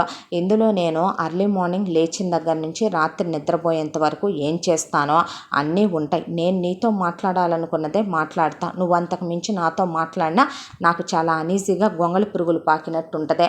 నువ్వు నాతో మాట్లాడటానికి వీల్లేదు. ఇప్పుడు మా అమ్మ నాన్న ఇచ్చిన డబ్బులతోనేగా నేను చదువుకుంటానంటున్నాను. మీ అమ్మ నాన్న ఇచ్చే డబ్బులు ఏంటి? పెళ్ళైన తర్వాత నేను నీకు మొగుడిని అవుతాను కదూ, వాళ్ళు ఇచ్చింది ఏదైనా నీతో పాటు నాది కూడా కదా. మూసుకొని ఆ డబ్బుల్ని అలా ఉండనిచ్చి నువ్వు అన్నీ క్లోజ్ చేసుకొని నేను చెప్పింది వింటావు, నేర్చుకోయే. ఇంతకు మించి ఎక్స్ట్రాలు వాగావనుకో, మొగుడు కావాలా లేదంటే కనుక ఎంఎస్ కావాలా, ఇంకో మాట మొగుడు కావాలా లేదంటే కనుక పక్కింటి మొగుడు కావాలా అని అడగాల్సి వస్తుంది నిన్ను అనేసి ఆఫీస్కి వెళ్ళిపోయాడు. చాలా ఏడుపు వచ్చింది. తల్లికి ఫోన్ చేసి చెప్పింది. ఆయన పక్కనే ఉన్నాడు తండ్రి. వాళ్ళిద్దరూ నిర్ఘాంతపోయి వీడి జిమ్మడా, వీడి నాశనంగాను, వీడి కాళ్ళు చేతులు ఇరిసి పొయ్యిలో పెట్ట, ఈడిపోయే కాలం రాను, అయ్యేం మాటలమ్మా, నోట్లోంచి మాట రానట్టు ఉన్నాడు. పోనీ చదువుకోవటం ఇష్టం లేదే అనుకోవే, పోనీ ఆ మాట మరోలా చెప్పకూడదు, ఆడి దినం పెట్ట. అలాగేనా మాట్లాడేది? వాడక్క, వాడమ్మ, వాడి నాశనం అయిపోను, అవి మట్టి కొట్టుకొని పోను. అలాగైనా వాడిని పెంచే పెంపకము అసలు వీడేందే ఇంత తేడా ఎదవలాగా ఉన్నాడు, పెద్ద సైకోగాళ్ళలాగా, శాడిస్ట్గాళ్ళలాగా ఉన్నాడు. అనవసరంగా దూరపు కొండలు నునుపని నిన్నిచ్చి చేసి నీ ఉసురు మేము పోసుకున్నామో తల్లి, మమ్మల్ని క్షమించమ్మా. ఇంకొప్పుడు చేయగలిగింది ఏముంది? నువ్వు వెళ్తే ఆ ఎదవ ఏ రంకులు అంటగడతాడో ఏమో. వద్దులే తల్లి, ఇంట్లోనే ఉండమంటున్నాడుగా, వాడు దినంజయ్య, వాడే పోషిస్తానంటున్నాడు వాడు కాడెలగా, వాడినే పోషించనివ్వమ్మా, నువ్వు ఎలబాకలే తల్లి అనే కూతురికే సర్ది చెప్పారు వాళ్ళు. చేయగలిగిందేముంది? ఇంకా అలా మౌనం వహించేసి ఇంట్లోనే ఉంటాం. ఆ అమ్మాయిని ఒక టైం టేబుల్కి అలవాటు చేసేసాడు శ్రీనివాసు. అర్లీ మార్నింగ్ లేవాలి, లేచిన తర్వాత పూజా పునస్కారాలు అయిపోయి, ఇండియాలో ఎలా ఉంటుందో మొత్తం అమెరికాలో అలాగే ఉండాలి. అతని ఫుడ్ హ్యాబిట్స్ అలాగే ఉంటాయి. రోజు 2 రకాల టిఫిన్లు, 4 రకాల లంచ్, 2-3 రకాల స్నాక్స్, దానికి తోడు మధ్యలో ఇండియా నుంచి వచ్చే పార్సిల్స్, అక్కడి నుంచి వచ్చే పికిల్స్, స్నాక్స్, ఆ తర్వాత అక్కడి నుంచి వచ్చే బట్టలు, అక్కడి నుంచి వాళ్ళకి వచ్చినాయి ఏంటో ఆ అమ్మాయి కెమెరా ఆన్ చేసి అత్తకి చూపించాలి. ఆడపడుచు చేత ఓటేయించుకోవాలి. వాళ్ళు బాగున్నాయన్నాయి, కావాలన్నాయి, వాళ్ళు తెప్పించమన్నాయి, మళ్ళీ పార్సిల్స్ వాళ్ళకి ఇండియా చేయాలి. ఆ డబ్బులు వీళ్ళ అమ్మా నాన్నే కట్టాలి. ఆ అమ్మాయి నగల అమ్మాయి వేసుకోవటానికి లేదు, ఆ అమ్మాయి బట్టల అమ్మాయి వేసుకోవటానికి లేదు. ఇంట్లో కాటన్ చీరలు, ముతక చీరలు కట్టుకోవాలి. బయటికి వెళ్ళేటప్పుడు ఆ అమ్మాయి నార్మల్ శారీ వేసుకొని రావాలి. నెలకొకసారి సరుకులకి బయటికి తీసుకెళ్తాడు. అంతకు మించి అమెరికాలో ఆ అమ్మాయికి ప్రపంచం కూడా తెలియదు. ఇక ఆ అమ్మాయి ఆ 4 గోడలకే పరిమితం. ప్రతిరోజు నచ్చినా నచ్చకపోయినా, ఇష్టమైనా లేకపోయినా కాపురం చెయ్యాలి. పీరియడ్ టైమ్స్లో ఆ అమ్మాయిని గజ్జి కుక్క కన్నా హీనంగా చూస్తాడు. కింద వేరే బెడ్రూమ్లో ఉండాలి. వంట చేసి పెట్టి ఎదురు పడకూడదు, ఎదురు పడ్డా ఊరుకోడు. ఇల్లు చాలా నీట్గా ఉండాలి, డస్టింగ్ క్లీన్గా చేసుకోవాలి. తను మాత్రం స్పా వాళ్ళని పిలిపించుకొని అమ్మాయిల్ని మసాజులు చేయించుకొని, అవి చేయించుకొని, ఈ చేయించుకొని రిలాక్స్ అవుతాడు. టీవీలు చూస్తాడు, షోలు చూస్తాడు. ఇక ల్యాప్టాప్లో ఫ్రెండ్స్తో చిట్ చాట్ చేస్తాడు, వీడియో కాల్స్ మాట్లాడతాడు. ఆ తర్వాత తన ఫ్యామిలీలో వాళ్ళందరితో మాట్లాడతాడు. ఎప్పుడైనా ఏదైనా విషయం చెప్పాలంటే ఆఫ్టర్ ఇంటిమేషను ఇక ఆ అమ్మాయిని జరుగు అని ఒక మూలకు తోసేసి రేపు నాకు గుర్తు చెయ్యి, ఇక అక్క వాళ్ళ బాబుకి మ్యాక్బుక్ పంపించాలంట, బావ కోసం ఐఫోన్ పాడైందంట, కొత్తది కావాలంట, నాన్నకు ఐవాచ్ తీసుకోవాలి, అమ్మ అయ్యి అడిగింది, అక్క వాళ్ళ చుట్టాలు ఇవి అడిగారు, మా పిన్ని వాళ్ళు ఇవి అడిగారు, మా అత్త వాళ్ళు అవి అడిగారు, వాళ్ళకి ఈ కొనాలి వీళ్ళకి అవి కొనాలని లిస్ట్ చెప్పేసి పడుకుంటాడు. ఆ అమ్మాయికి నీకేం కావాలని కానీ, అసలు నీ మనసేంటని కానీ, నువ్వు మనిషివా అని కానీ ఏ రోజు ఆలోచించేదే ఉండదు. ఇలా రోజులు గడిచిపోవటం మొదలైతే మధ్యలో ప్రాణాలు తింటానికి అన్నట్టు అత్త ఆడపడుచు మొత్తం ఫ్యామిలీతో సహా టికెట్లు పంపి ఇక్కడికి పిలిపించాడు. ఆ పిలిపించటమేమో కానీ వాళ్ళు చుక్కలు చూపించేసే మనిషి బాడీలో అసలు పార్ట్స్ ఉన్నాయా లేవా, ఎముకలనే పనిచేస్తున్నాయా లేదా అన్నట్టుగా తిని పడేశారు వసుంధరనే. ఇక మా హై కావాలంటారు, ఈ కావాలంటారు, ఐ చేయి అంటారు, ఈ చేయి అంటారు, అదేంటంటారు, ఇదేంటంటారు, నీ అమ్మ అయినారపలేదా అంటారు, నీ బాబు మాకు అయ్యేమి ఇచ్చాడంటారు, అసలు మా లెవెల్కి మేము ఇంత కట్నం ఉన్నోళ్ళు రావాల్సిందంటారు, మా కర్మగాలిపోయిందంటారు, నువ్వు గొడ్రాలివా ఏంటి అంటారు, నీకు ఇంకా కడుపు రాలేదేంటి అంటారు, ఆ మొహం ఏంటి అలా పెట్టావంటారు. అబ్బో ఒక టార్చర్ కాదు. అంతా వాళ్ళన్న తను నవ్వుతూ వాళ్ళని రిసీవ్ చేసుకోవాలి, ఏమీ అనకూడదు. వాళ్ళు ఎన్నన్నా సరే తుడిచేసుకొని చెయ్యన్నా యాక్టివ్ అన్నా తుడిచేసుకొని లైట్ తీసుకొని వాళ్ళకి ఇంకొంచెం వడ్డించమంటారా అత్తయ్య, అత్తయ్య కాళ్ళు ఎత్తమంటారా, వదిన కాళ్ళ కొబ్బరి నూనె రాయినా, వదిన ఆయిల్ మసాజ్ చేయనా, వదిన హెయిర్ ప్యాక్ అయినా, ఫేస్ ప్యాక్ అయినా, ఇలా అమ్మాయి మాట్లాడాలి. లేదంటే ఆ అమ్మాయిని ఊరుకోడు. ఇవన్నీ అమ్మా నాన్నలకి చెప్పిందే. చెప్పినా వాళ్ళు చేయగలిగింది ఏముందే, కూర్చొని కూతుర్ని అనవసరంగా ఇచ్చి చేశామా దూరపు కొండలు నునుపనే తలకాయ కొట్టుకుంటూ గుళ్ళు గోపురాలు చుట్టూ తిరుగుతున్నారు వాళ్ళు. ఇక ఈలోపే ఈ శ్రీనివాస్ వాళ్ళ అమ్మ నాన్నలు ఫ్యామిలీ ఇండియాకి రావటమే ఒక రోజున వసుంధరకి వామిటింగ్స్ అయినాయి. ప్రెగ్నెన్సీ టెస్ట్ తనే సెల్ఫ్ చేసుకోవటమే తప్ప హాస్పిటల్కి కూడా తీసుకెళ్ళలేదు. ప్రెగ్నెన్సీ కన్ఫర్మ్ అయిందే. కన్ఫర్మ్ అయిన తర్వాత ఒకసారి అమ్మాయిని హాస్పిటల్కి తీసుకెళ్ళయ్యా, పోనీ మేము వచ్చి ఇండియాకి తీసుకెళ్తాం, పోనీ మేమే అక్కడికి వచ్చి అమ్మాయి డెలివరీ అయిందాక ఉంటామంటే మీరు రాను అక్కర్లేదు, నేను దాన్ని పంపను అక్కర్లేదు అన్న తర్వాత అదేంటి అబ్బాయి అలా మాట్లాడతావు, మా ఖర్చులు మేమే పెట్టుకొని మా తిండి ఖర్చులు కూడా మేమే ఇచ్చి వెళ్తాం అవసరమైతే గనక అంటే ఏంటి, ఎలా కనపడుతున్నాను నేను, మీ కూతుర్ని ఏమన్నా మీ కూతురు బుడతలా ఏంటి, విటుడి దగ్గరికి పంపారా, అల్లుడి దగ్గరికేగా పంపింది, అంత ఎక్స్ట్రాలు చేయాల్సిన అవసరం లేదులే కానీ కొంచెం తగ్గించండి, మరీ ఎక్కువైంది అనిపించట్లా, మీ అమ్మాయికి అంత సోషల్ సెక్యూరిటీ లేదా ఏంటి మొగుడి దగ్గర, ఏం చెప్తుంది ఇది, మీరు వచ్చి అంత ఇదయ్యేదేంటి, ప్రపంచం మీద మీ అమ్మాయికి ఒక్కదానికే కడుపు వచ్చిందా, మీ అమ్మాయి ఒక్కటే కంటుందా, ఇండియాలో ఒక్కొక్క ఆడోళ్ళు కూడా కంటున్నారు, అదేమి పోదులే, మీరంత ఇదైపోవాల్సిన అవసరం లేదులే అనేసాడు. అనేసరికి అసలు కూతురికి ఎన్నో నెలలో తెలియట్లా, కనీసం అల్లుడు వాళ్ళ అమ్మా నాన్నల కాళ్ళన్నా పట్టుకుందామని అక్కడికి వెళ్తే మా అబ్బాయి ఇష్టమే మా ఇష్టం, మా అబ్బాయి మాటే మా మాట, మాకు సీమంతాలు లేవు, మీరు సీమంతాలు చేయక్కర్లేదు, ఖర్చు వద్దంటే హ్యాపీగా ఫీల్ అవ్వాలి కానీ అన్నట్టు అత్తగారు వాళ్ళకి కోళ్ళ కడుపుతూ ఉంటే సారెలు పంపాలి, ఆడపడుచుకు డైమండ్ నెక్లెస్ పంపాలి, అత్తగారికి బంగారపు కాలిపట్టీలు చాంచాలి అంటే దినం పెట్ట అని తిట్టుకొని వచ్చి ఇక అవి తగలబెట్టి వాళ్ళు బిడ్డను చూడాలని మనసు గిలగిల్లాడుతుందయ్యా అని రాజేశ్వర్ అంటే పిల్ల ఎలా ఉందో ఏమోనని ఆయన మా పాపం తిండి తిప్పలు కూడా మానుకొని మనుషులు శుష్కించిపోవటం మొదలుపెట్టారు. ఈలోపు ఒక రోజున శ్రీనివాసు పెళ్ళాం కడుపుతూ ఉందని కూడా ఏమీ ఉండదు, ఫ్రెండ్స్ని తీసుకొచ్చి ఇక వాళ్ళందరికీ అమ్మాయి వంటలు చేసి పార్టీలు ఇస్తాడు. వాళ్ళ ముందు మాత్రం అసలు ది బెస్ట్ మొగుడు ఎర్త్ మీద వీడే, అసలు అలాంటోడు దొరకటం నీ అదృష్టం అని చెబుతారు ఆ వచ్చే కొలీగ్స్ కానీ ఫ్రెండ్స్ కానీ ఇండియా నుంచి వచ్చిన మిగతా వాళ్ళు కానీ, అదేదో చెప్పే చేసుకుంటే తెలుస్తుంది వీడి గురించే అనే ఆ అమ్మాయి అనుకునే పొట్ట కొంచెం పెరుగుతుంది, ఎన్నో నెలలో తెలియట్లేదు.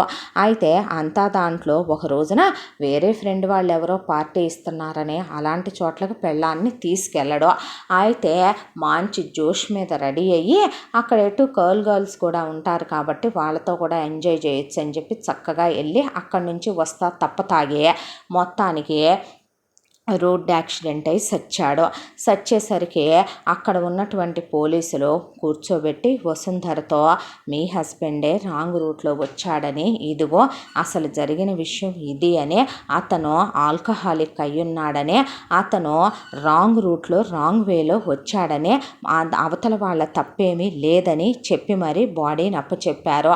వసుంధర కళ్ళల్లో కన్నీళ్లు రాలేదు.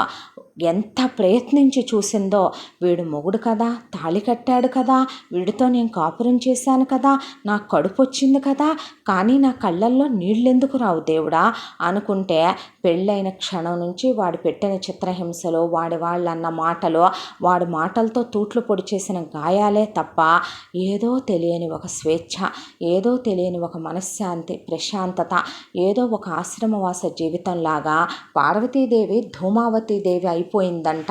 ఆవిడ విధవగానే ఉందంట. అలా ఆ విధవ జీవితమే తనకి చాలా హాయేమో, ఆనందమేమో అనిపించేసింది ఆ క్షణం పాటు. అయితే శవాన్ని తీసుకొని ఇండియాకి తగలడాల్సి వచ్చింది. ఇక ఇండియాకి వెళ్ళిన తర్వాత అత్తామామలు, ఆడపడుచు వాళ్ళు వచ్చి, ఇది నష్టజాతకురాలు, దరిద్రపు ముండా, దీన్ని చేసుకోబట్టే మా కొడుకు పోయాడు, అసలు ఇదే మింగేసింది మా కొడుకుననేసరికి ఊరుకున్న రాజేశ్వరి, విశ్వనాథ్, మనుషుల పశువులంటే మీరు, మేము కదే ఆ మాట అనాలి, పనికి మాలిన హిజ్రాగాడు వాడు, పెద్ద గేఫెలోకి ఇచ్చి చేసాం మా పిల్లని మేము, ఒక్కనాడు మా బిడ్డ మనశ్శాంతిగా ఉందా, మీ దినాలు చెయ్య, అసలు మీరు మనుషుల పశువులంటే, మా పిల్లని కనీసం మా కంటికన్నా చూసుకొని ఇచ్చాడా, ఎముకలు పోగైపోయింది మా పిల్ల, అందుకే కుక్క సాగు సచ్చాడు వాడు, ముదరష్టపు సచ్చినోడని వీళ్ళు కూడా ఎదురు వేసుకొని, ఆ తర్వాత శ్రీనివాస్ అంత్యక్రియలు అయిపోయిన తర్వాత దీన్ని ముండమోయించాలి, దీనికి గాజులు పగలగొట్టాలి, దీనికి తెల్ల చీర కట్టాలి, దీనికి పసుపులు రాసి చేరపాలి, దీని మొహాన కుంకం చేరి పూలు తెంచిపోసి మంగళసూత్రం తెంచి మెట్లు తీయాలి అని ఊగిపోయారు శ్రీనివాస్ వాళ్ళ అక్క అమ్మ. అనేపాటికి ఎవత్తే అంత దమ్మున్న ఆడదెవత్తో వచ్చి తీయండి మా కూతురు ఒంటి మీద నుంచి అని రాజేశ్వరి, విశ్వనాథ్ అంటే, అమ్మ ఆగండి అన్న తర్వాత, ఇక మీరెవరు ఏమీ చేయాల్సిన అవసరం లేదు అని తనే వెళ్ళి ఆ మంగళసూత్రం తీసేసి అతను ఫోటో ఎదురుగా నల్లబూసలో మంగళసూత్రం పడేసి మట్టి గాజులు అక్కడ పెట్టేసి, ఎన్నాళ్ళు అవి భారాలుగాను యమపాశాలుగాను మోసింది కాబట్టి స్నానం చేసి వచ్చి బొట్టు తీసేసిందే. తెల్లచీర కట్టవేమే అంటే, ఎందుకు కట్టాలి మా కూతురు తెల్లచీర, ఏ మీ మొగుళ్ళు సస్తే మీరు కడతారేమే, మీరు ముండ మోస్తారేమే, ముదరష్టప్ మంద అని అడిగింది రాజేశ్వరే. ఆ తర్వాత మా పిల్లని మేము తీసుకెళ్తామంటే మేము పంపం మా కోడలను అన్నారు. మీ కొడుకే చచ్చాక ఇంకెక్కడ కోడలే మా కూతురు, పళ్ళు రాల్త ఎదవేషాలు వేద్దామనుకుంటే అని చెప్పి పిల్లని ఇంటికి తెచ్చాక, ఆ కడుపు వద్దు, పాడు వద్దు, దరిద్రపు కడుపు, ముదరష్టపు ఎదవ చేసిన కడుపు అదే, పామ్మ అని ఫ్యామిలీ డాక్టర్ దగ్గరికి తీసుకెళ్తే 6th month రన్నింగ్ అని చెప్పింది ఆవిడ స్కానింగ్ చేసి. అయితే అబార్షన్ చేసి తీసవతల పడేయండి అన్నాడు విశ్వనాథ్.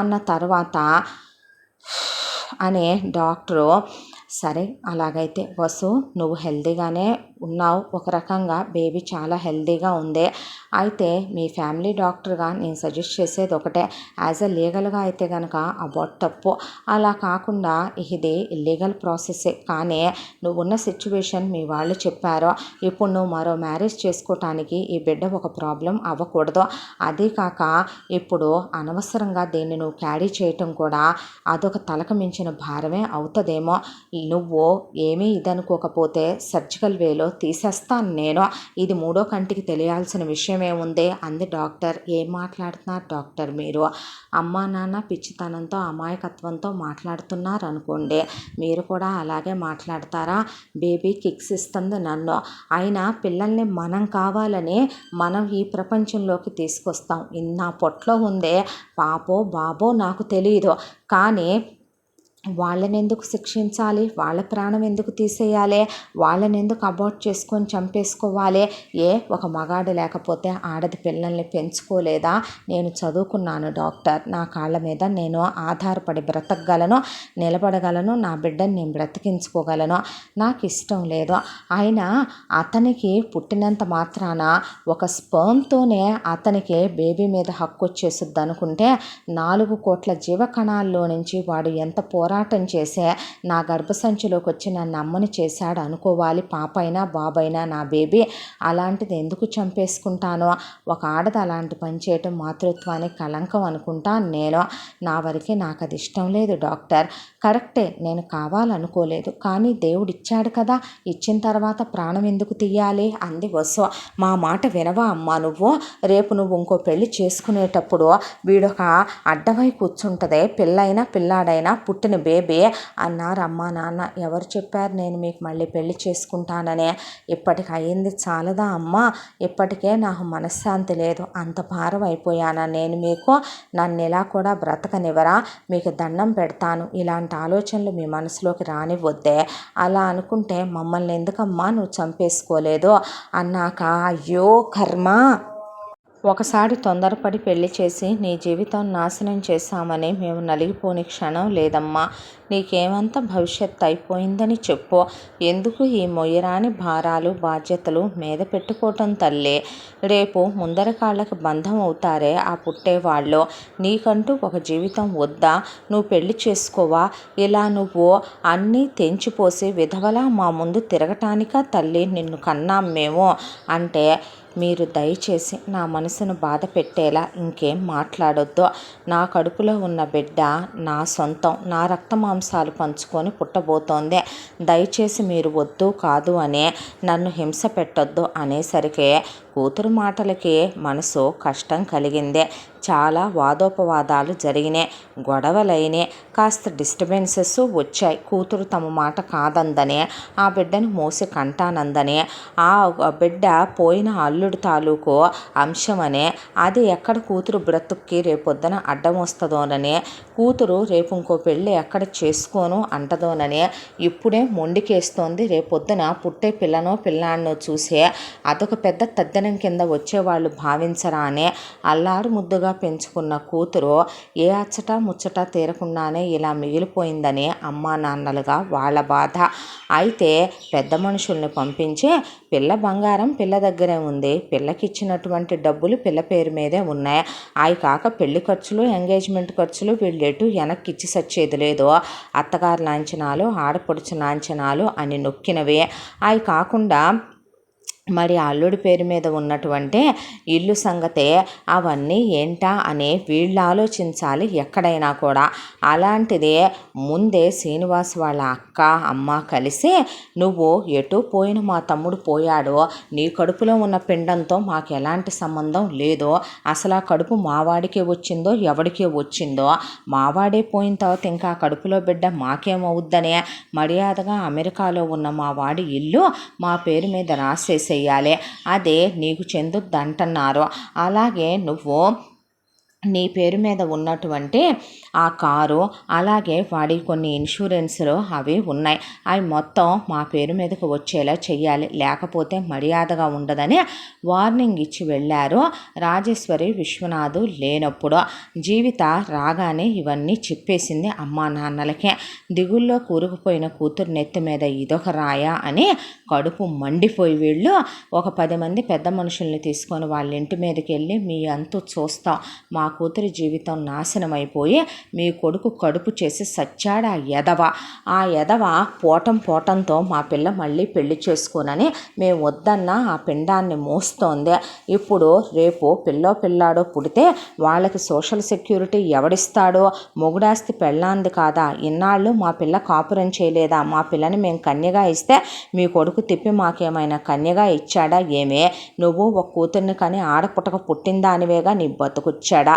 ఊళ్ళో వాళ్ళ పిల్లలు అనేపాటికి ఒకలా, నీ కూతురు అనేపాటికి ఒకలాగా. అసలు ఎలా రావో ఏం రావో మొత్తం తేలుస్తాం మేము. మొత్తం వీడియోలు ఫోటోలు తీసుకునే నువ్వు అత్తగారి లాంఛనాలకి ఎంత నొక్కావో, ఆడపడుచు లాంఛనాలకి ఎంత తొక్కావో మొత్తం మా దగ్గర విత్ ప్రూఫ్లు ఉన్నాయిలే, కానీ 5 నయా పైసలతో సహా వదిలే ప్రసక్తే లేదు అని వచ్చారు రాజేశ్వరి విశ్వనాథ్. కేసు కోర్టుకి వెళ్ళింది. కోర్టుకి వెళ్ళిన తర్వాత ముందు మేము వరకట్నాలు తీసుకోలేదని బొంకారు. ఆ తర్వాత వీళ్ళు ప్రూఫ్లన్నీ సబ్మిట్ చేసేసరికి చేసేది లేక కోర్టు వాళ్ళు శ్రీనివాస్ పేరు మీద ఉన్న LIC డబ్బులు కానివ్వు, లేదంటే శ్రీనివాస్ పేరు మీద ఉన్న ఆస్తిపాస్తులు కానివ్వు మొత్తం వసుంధరకే చెందుతాయని కోర్టు వాళ్ళు తీర్పిస్తూ వీళ్ళు తీసుకున్నటువంటి అనా పైసలతో సహా వాళ్ళకి తిప్పి ఇచ్చేసేయాలని చెప్పారు. దాంతో మీకు పుట్టబోయే బిడ్డకి ఎలాంటి సంబంధం కూడా లేదని కూడా వాళ్ళు చెప్పారు. ఎందుకంటే మీరే ఆ అమ్మాయిని డైరెక్ట్గా ఇంటికొచ్చి బెదిరించినాయి సీసీ కెమెరాల్లో రికార్డ్ అయినాయి, అలాగే ఫోన్లు చేసి బెదిరించినాయి కాల్ రికార్డ్స్లో ఉన్నాయి. రేపొద్దున ఆ పుట్టబోయే పాపనో బాబునో మీకు అప్పచెప్పినా మీరు ఎంత కేర్గా చూసుకుంటారో తెలుసు. తల్లి పిల్లాన్ని వద్దనుకోవట్లేదు కదా, కాబట్టి మొత్తం ఆ అమ్మాయికి హ్యాండ్ ఓవర్ చెయ్యాలి అని చెప్పింది కోర్టు. అలా ఆస్తి శ్రీనివాసుది వసుంధరకు వచ్చింది. వసుంధరకి ఇచ్చిన కట్న కానుకలన్నీ వెనక్కి వచ్చేసినాయి. ఆ తర్వాత కూతుర్ని పెళ్లి చేసుకోమ్మా, ఆ పుట్టిన పిల్లనో పిల్లాన్నో మాకు పడేవే, ఇంకొక అమెరికాలో ఉండే సంబంధమే చూస్తాను తల్లి, పోనీ చేసుకొని ఆస్ట్రేలియానో ఏ అమెరికానో వెళ్ళిపోవే అన్న తర్వాత ఒకటి నిర్ణయించుకుంది వసుంధర. అప్పటికి వసుంధరకి 8వ నెల కూడా నిండొచ్చింది. ఒక రోజున బ్యాగ్ సర్దుకుందే, పాస్పోర్ట్లు వీసాలు అన్నీ తీసేసుకుంది. దాంతోపాటు ముందే వెళ్ళి వారం నుంచి కూతురు షాపింగ్కి వెళ్ళి వస్తుంది. పార్సిల్స్ అన్నీ కొరియర్ అబ్బాయిని పిలిచి యుఎస్కి పార్సిల్ చేసేసిందే. ఏంటమ్మా ఇవన్నీ అని అడిగితే నేను వెళ్ళిపోతున్నానమ్మా అంది. ఎక్కడికి నువ్వు వెళ్ళేదే అంటే మీకు ఎదురుగా ఉండి మిమ్మల్ని బాధ పెట్టాలనుకోవట్లా, మీకు భారం కావాలనుకోవటం లేదు.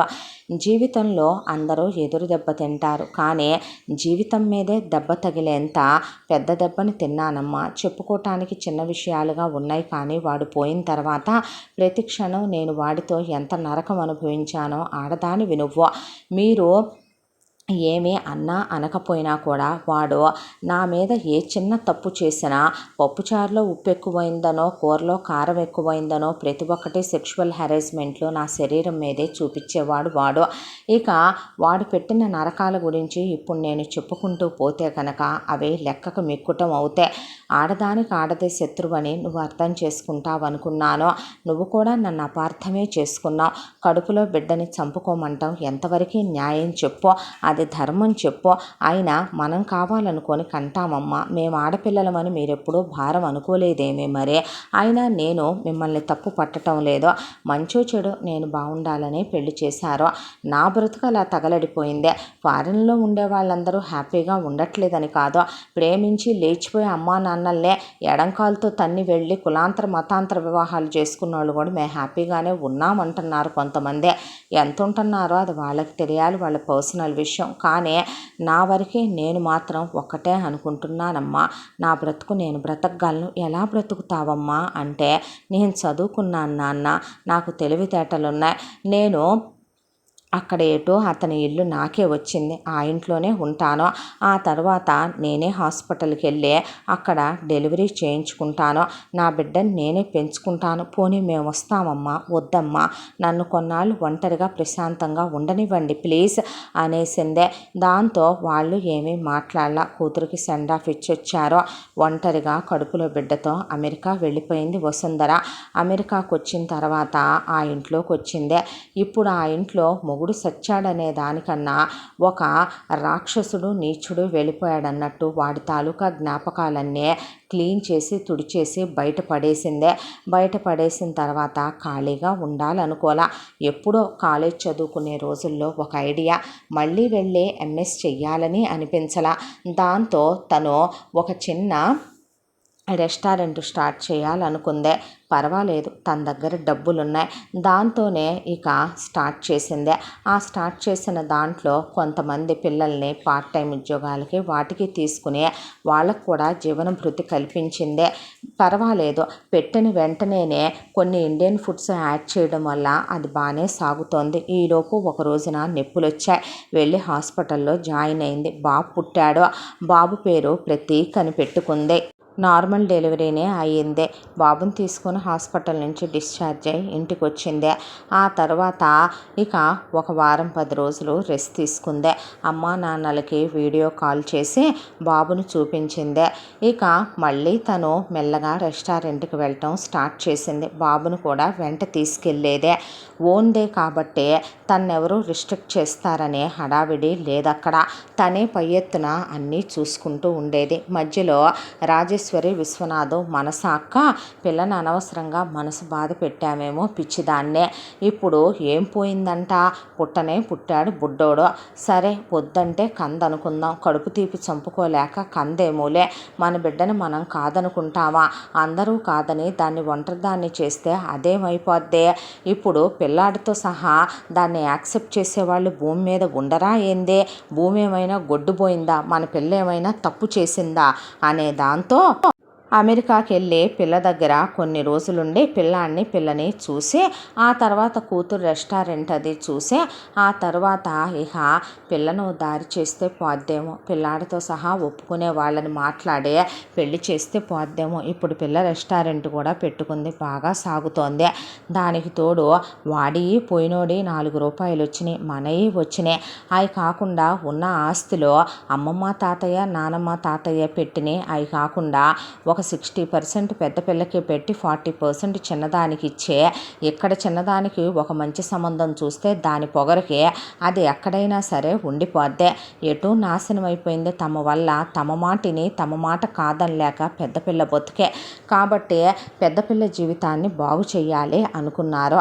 ఏంటో ఇక్కడ అన్నీ ఉంటాయి కానమ్మా, ఏదో ఊపిరాడనట్టు ఉంటుంది, దూరపు కొండలు నునుపు అనుకుంటామా, హంగులు ఆర్భాటాలు దర్పాలు అనుకుంటామా, కానీ ఏంటో ఇదివరకు ఉన్న సంతోషం ఇప్పుడు లేదు అన్నారు అమ్మా నాన్నలో.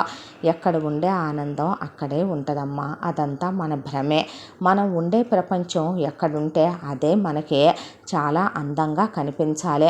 గుడిసెలో ఉండేవాడు దాన్నే అందంగా తీర్చిదిద్దుకోవాలి, పెంకుటింటి వాడు అదే ప్యాలెస్ అనుకోవాలి, ప్యాలెస్లో ఉండేవాడే దేవుడిచ్చిన అదృష్టం అనుకోవాలి, అంతేకాని మనకి ఇవ్వని దానికి స్వర్గానికి భూమి మీద నుంచే దారులు వేసేస్తున్నాం అనుకోనే అబ్రాడ్ కంట్రీస్ ఏదో అందంగా ఉంటాయి అనుకుంటారు చాలామంది. కాకపోతే ఇండియాకి ఇక్కడికి తేడా ఏంటో తెలుసా అమ్మ, అక్కడ చుట్టుపక్కల గాసిప్స్ అమ్మలక్కలు వాళ్ళు వీళ్ళ గురించి వీళ్ళు వాళ్ళ గురించి మాట్లాడుకొని దెప్పటం ఎంచటం, కంజెస్టెడ్ మైండ్ సెట్లో ఇంకా ఒకళ్ళ గురించి ఒకళ్ళు మనుషులు వేలెత్తి చూపించుకోవటం అలాంటివి ఇంకా మానలేదు. ఇక్కడ తెల్లారు లేస్తే ఎవరి కష్టం వాళ్ళది, పొద్దున్న లేస్తే ఎవరి బ్రతుకు తెరువు కోసం వాళ్ళు పోవాలి. ఇక్కడ చాలామంది సింగిల్ పేరెంటింగ్ చైల్డ్స్ పెరుగుతూనే ఉంటారు, తండ్రులు పోయో తల్లులు పోయో కొంతమంది అలా పెంచుతూనే ఉంటారు, కొంతమంది డివోర్స్ తీసుకున్న వాళ్ళ పిల్లలు పెరుగుతారు. అలా చూస్తే నా బిడ్డకి నేనున్నాననేది గొప్ప విషయమే కదా, మీరు ఇవన్నీ ఆలోచించకండి, చెల్లెల భవిష్యత్తు గురించి ఆలోచించండి అని కొన్నాళ్ళు వాళ్ళు ఉన్న తర్వాత వచ్చేసారు. ఆ అమ్మాయి రొటీన్ లైఫ్లో ఆ అమ్మాయి పడిపోయింది. అయితే ఇక్కడికి వచ్చిన రాజేశ్వరి విశ్వనాథ్కి మనశ్శాంతి లేదు, ఎవరో ప్రశ్నిస్తున్నట్టే అనిపించింది పెద్ద పిల్ల విషయం. పెద్ద పిల్ల చాలా మంచిది, చిన్నపిల్ల లాంటిది కాదు. ఒక రకంగా చెప్పాలంటే నానమ్మ తాతయ్య అమ్మమ్మ తాతయ్యలన్నా అమ్మ నాన్నలన్నా పంచప్రాణాలు, ఎవరికి ఒంట్లో బాగాలేదన్నా గిలగిలలాడిపోయి గిజగిజలాడిపోయేది పిల్ల. వాళ్ళకి ఎంత ఎత్తిపోసిందో, వాళ్ళని ఎంత చూసిందో, వాళ్ళని ఎంత ఆదరించిందో వీళ్ళకే తెలుసు. అలాంటి బిడ్డ జీవితం అన్యాయం అయిపోకూడదు. రేపొద్దున పిల్లాడు పెరిగి పెద్దాడైన తర్వాత వాడికంటూ ఒక లైఫ్ ఉంటుంది, అప్పుడైనా కూతురు ఒంటరిగా మిగిలిపోదో, ఇదెక్కడ శిక్షరా దేవుడా అనుకొని ఏదైతే అదైందని చెప్పి సంబంధాలు వెతకటం మొదలుపెట్టారు. అలా వెతకటం మొదలుపెట్టిన వీళ్ళకి ఒక సంబంధం దొరికింది.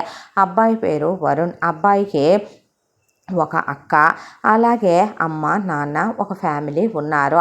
అయితే వాళ్ళు ముందే అబ్బాయికి ఏ పెళ్ళి అవ్వలేదు, కానీ వసుంధరని చేసుకోవటానికి ఓకే అన్నారు, బాబుతో సహా యాక్సెప్ట్ చేయటానికి ఓకే అన్నారు. దానికి రీజన్ ఏంటంటే రాజేశ్వరి విశ్వనాథ్ ఇచ్చినటువంటి ఆఫరు.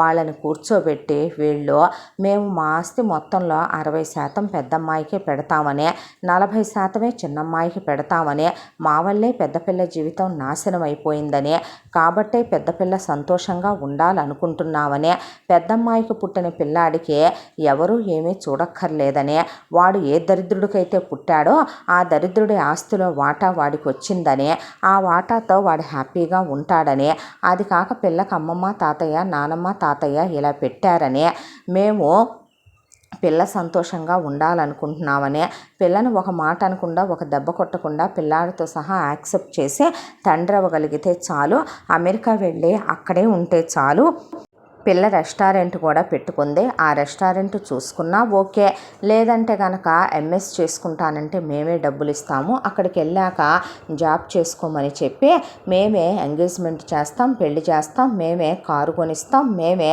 ఆడపడుచ లాంఛనాలు అత్తగారు లాంఛనాలు ఇస్తామని వీళ్ళే ముందెత్తున చెప్పేసి పిల్లని బాగా చూసుకోవాలి అది ఇది అని వీళ్ళు చెప్పారు. చెప్తే వాళ్ళకి బంపర్ ఆఫరు, కలిసి వచ్చే కాలం. ఒకవైపున కట్నం తెచ్చే కోడలతో పాటు నడిచొచ్చే మనవడు కూడా వచ్చాడు. అమ్మాయికి ఏం వయసు అయిపోలేదు, అమ్మాయి తిరుగుబోద్ది కాదు, అమ్మాయి చదువుకుంది, రెస్టారెంట్ పెట్టి సంపాదిస్తుంది, హ్యాపీయో హ్యాపీ. వీళ్ళు 60% ఆస్తి పెడతానన్నారు, అదే పెద్ద బొనాన్జా. దానికి తోడు అమ్మమ్మలు తాతయ్యలు నానమ్మలు తాతయ్యలు ఆస్తి వచ్చి పడుద్దే, పోయిన మొగుడు ఆస్తి వచ్చి పడిందే. ఆ పిల్లాడిదేముందే, మహా అయితే గనక చూస్తే ఏం పోయింది, ఇప్పుడు వాడు చిన్నోడే కాబట్టి నాన్న చిట్టి బుజ్జి అని దగ్గరికి తీస్తే కొంతకాలానికి వాడే పెరుగుతాడు. ఈలోపు ఎటు చిన్న కూతురు పెళ్లి చేసేస్తారు కాబట్టి రాజేశ్వరి విశ్వనాథ్ ఖాళీగా ఉంటారు కాబట్టి తెచ్చక్కడ పడేస్తే వీళ్ళే చదివిచ్చే ఏ ఇంటర్లో ఇంజనీరింగ్లో అయిపోయిన తర్వాత అమెరికా పంపితే వాడే ఏఎంఎస్ చేసుకొని బతుకుతాడు. అదే కాదనుకునేటట్టయితే ఏ హాస్టల్లోనో పడేస్తే దరిద్రం వదిలిపోద్ది. ఆ తర్వాత అనుభవించటానికి అందగత్తైన వసుంధర ఉందే, అనుభవించటానికి ఆస్తి ఉందే, దానికి తోడు తమ కొడుకు సుఖపడతాడు అమెరికాలో ఉండే, కొడుకు పుణ్యం అంట తాము కూడా వెళ్ళి సెటిల్ అవ్వచ్చు అనే ప్లానింగ్తో మాకు ఈ సంబంధం ఓకే అని అబ్బో అసలు ఒక లెవెల్లో కన్నింగ్నెస్కి బ్రాండ్ అంబాసిడర్ అన్నట్టే మాట్లాడారు వాళ్ళు. వాళ్ళకు వరుణ్ ఏమీ తీసిపోడు. అయితే ఈ విషయాలేమీ చెప్పకుండా పెద్ద కూతురికి వసుంధరని బాబుతో సహా చూడాలనుంది, రమ్మనమని మా ఒంట్లో బాగోట్లేదని పిలిపించారు రాజేశ్వరి విశ్వనాథ్. అమ్మా నాన్నలకు బాగాలేదనగానే పరిగెత్తుకొచ్చింది పిల్లాన్ని తీసుకొని. వచ్చిన తర్వాత మాకు నీదే దిగులైపోయిందమ్మా, నీకోసం ఒక సంబంధం చూసాం, అబ్బాయి వాళ్ళు చాలా మంచివాళ్ళు, వీళ్ళకేం ఆఫర్ ఇచ్చారు అంది వసుంధర.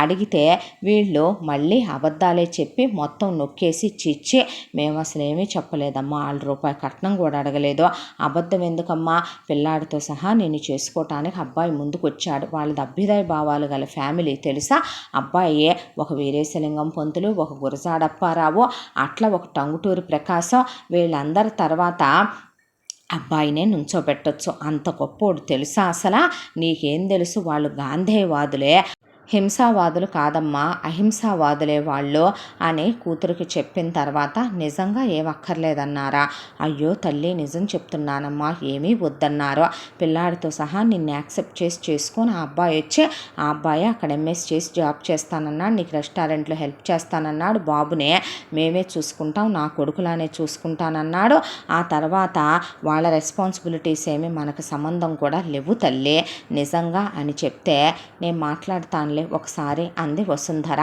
అన్న తర్వాత ఈలోపు వసుంధర వచ్చేలోపే రాజేశ్వరి విశ్వనాథ్ వెళ్ళి వరుణ్కి వాళ్ళ అమ్మా నాన్నకి వాళ్ళ ఫ్యామిలీకి మా పెద్దమ్మాయి ఆల్రెడీ మనసు దెబ్బతినుంది అంతకుముందు ఎదవసచ్చినోడి వల్ల, కాబట్టి మేము కట్నాలు ఇస్తామన్నామని అదని ఇదని మా పిల్లకి అసలు తెలియనివద్దు, తెలియనిస్తే మా అమ్మాయి పెళ్లి కూడా చేసుకోదంటే చచ్చా మేమెందుకంటాం, అమ్మాయి మనసు ఎందుకు గాయపరుస్తాం అని వాళ్ళు ఇంకా బాగా బటర్ పూసి పంపించారు వీళ్ళకే. దాంతో వరుణ్తో మాట్లాడటానికి రమ్మంది వసుంధర. అమ్మా నాన్నల ముందే మాట్లాడిందే. అయితే మీరు నాకు నచ్చారండి, మీలాంటి మంచి వాళ్ళకి అతను చేసింది చాలా తీరని లోటు, అతను మీకు చాలా పెద్ద అన్యాయం చేశాడు, అయినా మీలాంటి వాళ్ళని ఎలా బాధ పెట్టాలనిపిస్తుందండి, బాబేం చేశాడండి, అయినా భూమి మీదకి వచ్చిన ఒక జీవిని ప్రేమించటానికే మనం ఒక పక్షిని పెంచుకోవటం లేదా, ఒక పెంపుడు జంతువుని దగ్గరికి తీసుకొని పెంచుకుంటేనే మనం వదిలేయలేమే, అలాంటిది మీరు నవమాసాలు మోసి మీ రక్త మాంసాలు పంచి మీరు పాలిచ్చి పెంచిన బిడ్డవాడు, వాడేం తప్పు చేశాడో, పోయిన వాడి తండ్రి రక్తం వాళ్ళలో ఉన్నంత మాత్రాన వాడు మలినమై కలుషితమైపోతాడు అనుకుంటే మరి మీరు మోసి కని పెంచేటప్పుడు మీలాగే కదూ వాడవుతాడు, పిల్లలదేముందండి మనం ఎలా పెంచితే అలా పెరుగుతారు అని బాబును కూడా ఎత్తుకొని దగ్గరికి తీసుకొని ముద్దాడాడు వరుణ్. ఆ తర్వాత వసుంధర ఆలోచించడం మొదలుపెట్టింది, అసలు ఇది కరెక్టేనా, ఇది నిజమేనా, వీళ్ళేంటి అంతా, ఇది నిజమా అబద్ధమా, అమ్మా నాన్నలు ఈసారి చెప్పింది కరెక్టా, తను తీసుకుంటే ఏదైనా స్టెప్ లైఫ్లో మళ్ళీ రాంగ్ స్టెప్ అవుద్దా రైట్ స్టెప్ అవుద్దా ఏమో, ప్రస్తుతానికైతే మాత్రం ఏమీ ఆలోచించాలనుకోలేదు. దాంతో నేను ప్రస్తుతానికి ఒక 6 నెలల కాలం నేను తిరిగి యుఎస్కి వెళ్ళాలి. నేను ఎక్కడ పనులు అక్కడ ఆపేసి వచ్చాను. 6 మంత్స్ తర్వాత నేను తిరిగి వస్తాను. ఆ తర్వాత అప్పటి వరకు వాళ్ళు వెయిట్ చేసేటట్టయితే అప్పటి వరకు కూడా వాళ్ళంత హానెస్ట్ అయితే కనుక ఉండమను, తర్వాత సంగతి తర్వాత చూసుకుందాం అని పిల్లాడిని తీసుకొని వెళ్ళిపోయిన తర్వాత వరుణ్ణి వాళ్ళ అమ్మా నాన్న వెళ్ళి రాజేశ్వరి విశ్వనాథ్కి సోప్ వేయమని, బిస్కెట్లు వేయమనమని, అత్తామావల్ని గ్రిప్పులో పెట్టుకోమని, అక్కడికి వెళ్ళి వాళ్ళ ముందే వసుంధరతో ఫోన్లో మాట్లాడమని, బాబు మీద ముద్దు మురిపాల వర్షం కురిపించమని చెప్పి ఇంటికి పంపించడం మొదలుపెట్టారు. అయితే రాజేశ్వరి విశ్వనాథ్ ఏమైనా ఇంట్లో ఉంటారా? విశ్వనాథ్ ఆఫీస్కి వెళ్తాడు. రాజేశ్వరి పెద్ద కూతురు బతుకు బాలేదని గుళ్ళు గోపురాలకి తిరగటం మొదలుపెట్టింది. జీవిత చదువు అయిపోయింది కాబట్టి జీవిత ఒకవైపున ఇంట్లోనే ఉంటోంది. అలా ఉంటున్న జీవితకి వరుణ్కి ముందు చూపులు కలిశాయి, తర్వాత మాటలు కలిశాయి, తర్వాత పరిచయాలు ఏర్పడ్డాయి. అవి స్నేహంగా మారినాయి.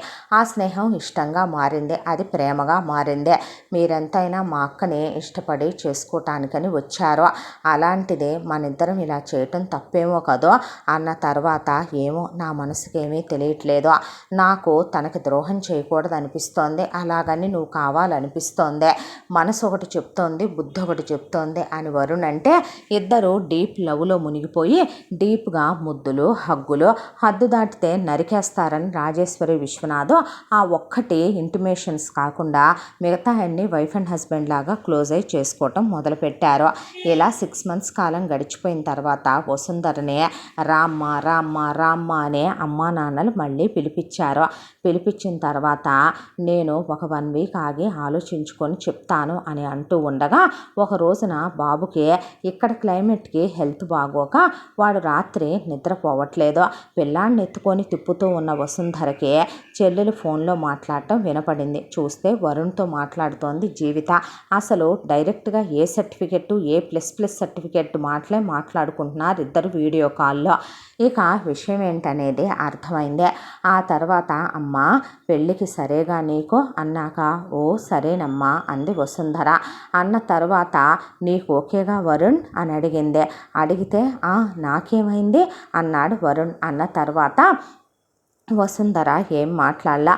పెళ్ళిళ్ళ పేరాయని పిలిపించి నిశ్చితార్థానికి ముహూర్తాలు పెట్టించాలని కూర్చొని లగ్నపత్రిక రాయబోతూ వరుడి పేరు వరుణ్ అని రాసి వధువు పేరు వసుంధర అని చెప్తే రాజేశ్వరి కాదు పంతులు గారు జీవిత అంటే అదేంటమ్మా చెల్లి పేరు చెప్తావు అని అడిగారు అమ్మా నాన్నలో. మీ చిన్న కూతురు ఎంత హద్దు దాటిపోయిందంటే ఇతన్ని మీ చిన్న కూతురు ప్రేమిస్తోంది. వీళ్ళిద్దరూ డీప్ లవ్లో ఉన్నారు. ఇదిగో వీడియో, వీళ్ళు ఈ టైప్ ఆఫ్ మాటలు మాట్లాడుకుంటున్నారు. వాళ్ళిద్దరూ కిస్ చేసుకుంటున్నారు, ఇలా లిప్ లాక్లో వాళ్ళిద్దరూ ఇలా హక్ చేసుకుంటున్నారు. నేను ఒక మాట అడగాలనుకుంటున్నానమ్మా, మీకే దొరుకుతాయా ఇలాంటి బేవర్స్ రోడ్డు సైడ్ లో క్లాస్ అలగా సంబంధాలన్నీ తీసుకొచ్చారో అది వాడి మీద మనసు పడుతుంటే నన్నేం చేసుకోమంటారమ్మా? ఒకరోజు దాని గదిలోకి పంపి ఒకరోజు నన్ను గదిలోకి వెళ్ళమంటావా అనేపాటికి ఏంటే ఇదంతా అని అడిగింది రాజేశ్వరి జీవితని. అక్క జీవితం నాశనం అయిపోయిందని తెలీదా? అక్క బాబున్నాడని తెలీదా? వాడిని అక్క కోసం చూసామని తెలీదా? అంత ఒళ్ళుపై తెలియకుండా నీకంత ఆగట్లేదా ఏమే? నీకు మేము పెళ్లి చేయమన్నామా ఏమే?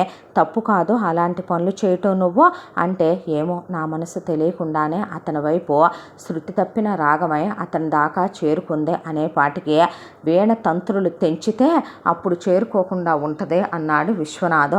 అన్న తర్వాత నిన్ను ఒక మాట స్ట్రైట్గా అడగాలనుకుంటున్నాను వరుణ్.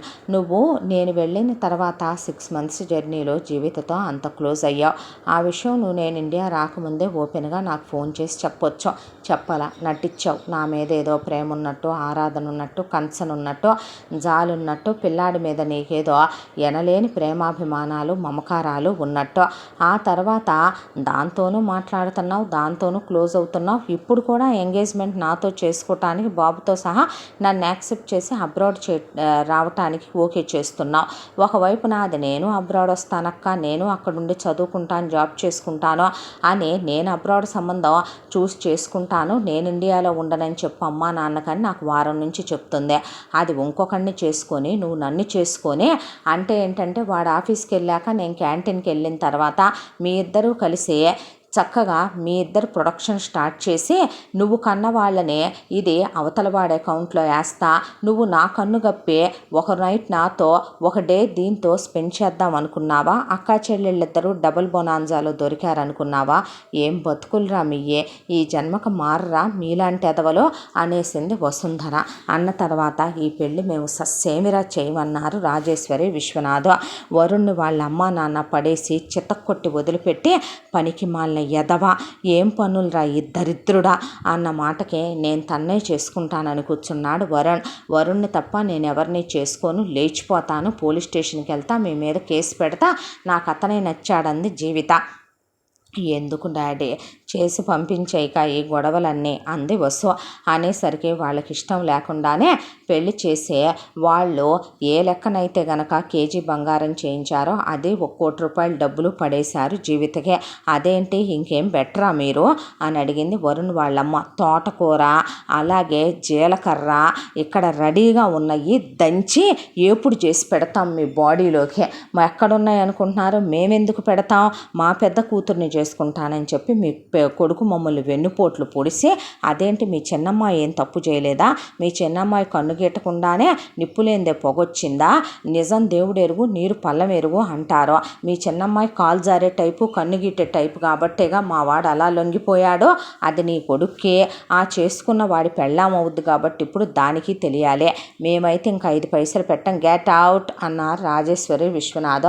అన్న తర్వాత ఉండమ్మా మాతోనే, పోని పిల్లోడిని మాకివ్వవే. వద్దమ్మా, నా పిల్లాడిని నేను పెంచుకోగలను, మీరు కొన్నాళ్ళు ప్రశాంత పడండి అని వసుంధర వెళ్ళిపోయిందే. ఇంటికేసి వస్తే చెప్పు తీసుకొని కొడతాం, అక్క జీవితం నాశనం చేసిన పాపిష్టిదాన అని చిన్న కూతురు దవళ్ళు వాయించి అట్నుంచట్టే పంపించేశారు అమ్మా నాన్నలో.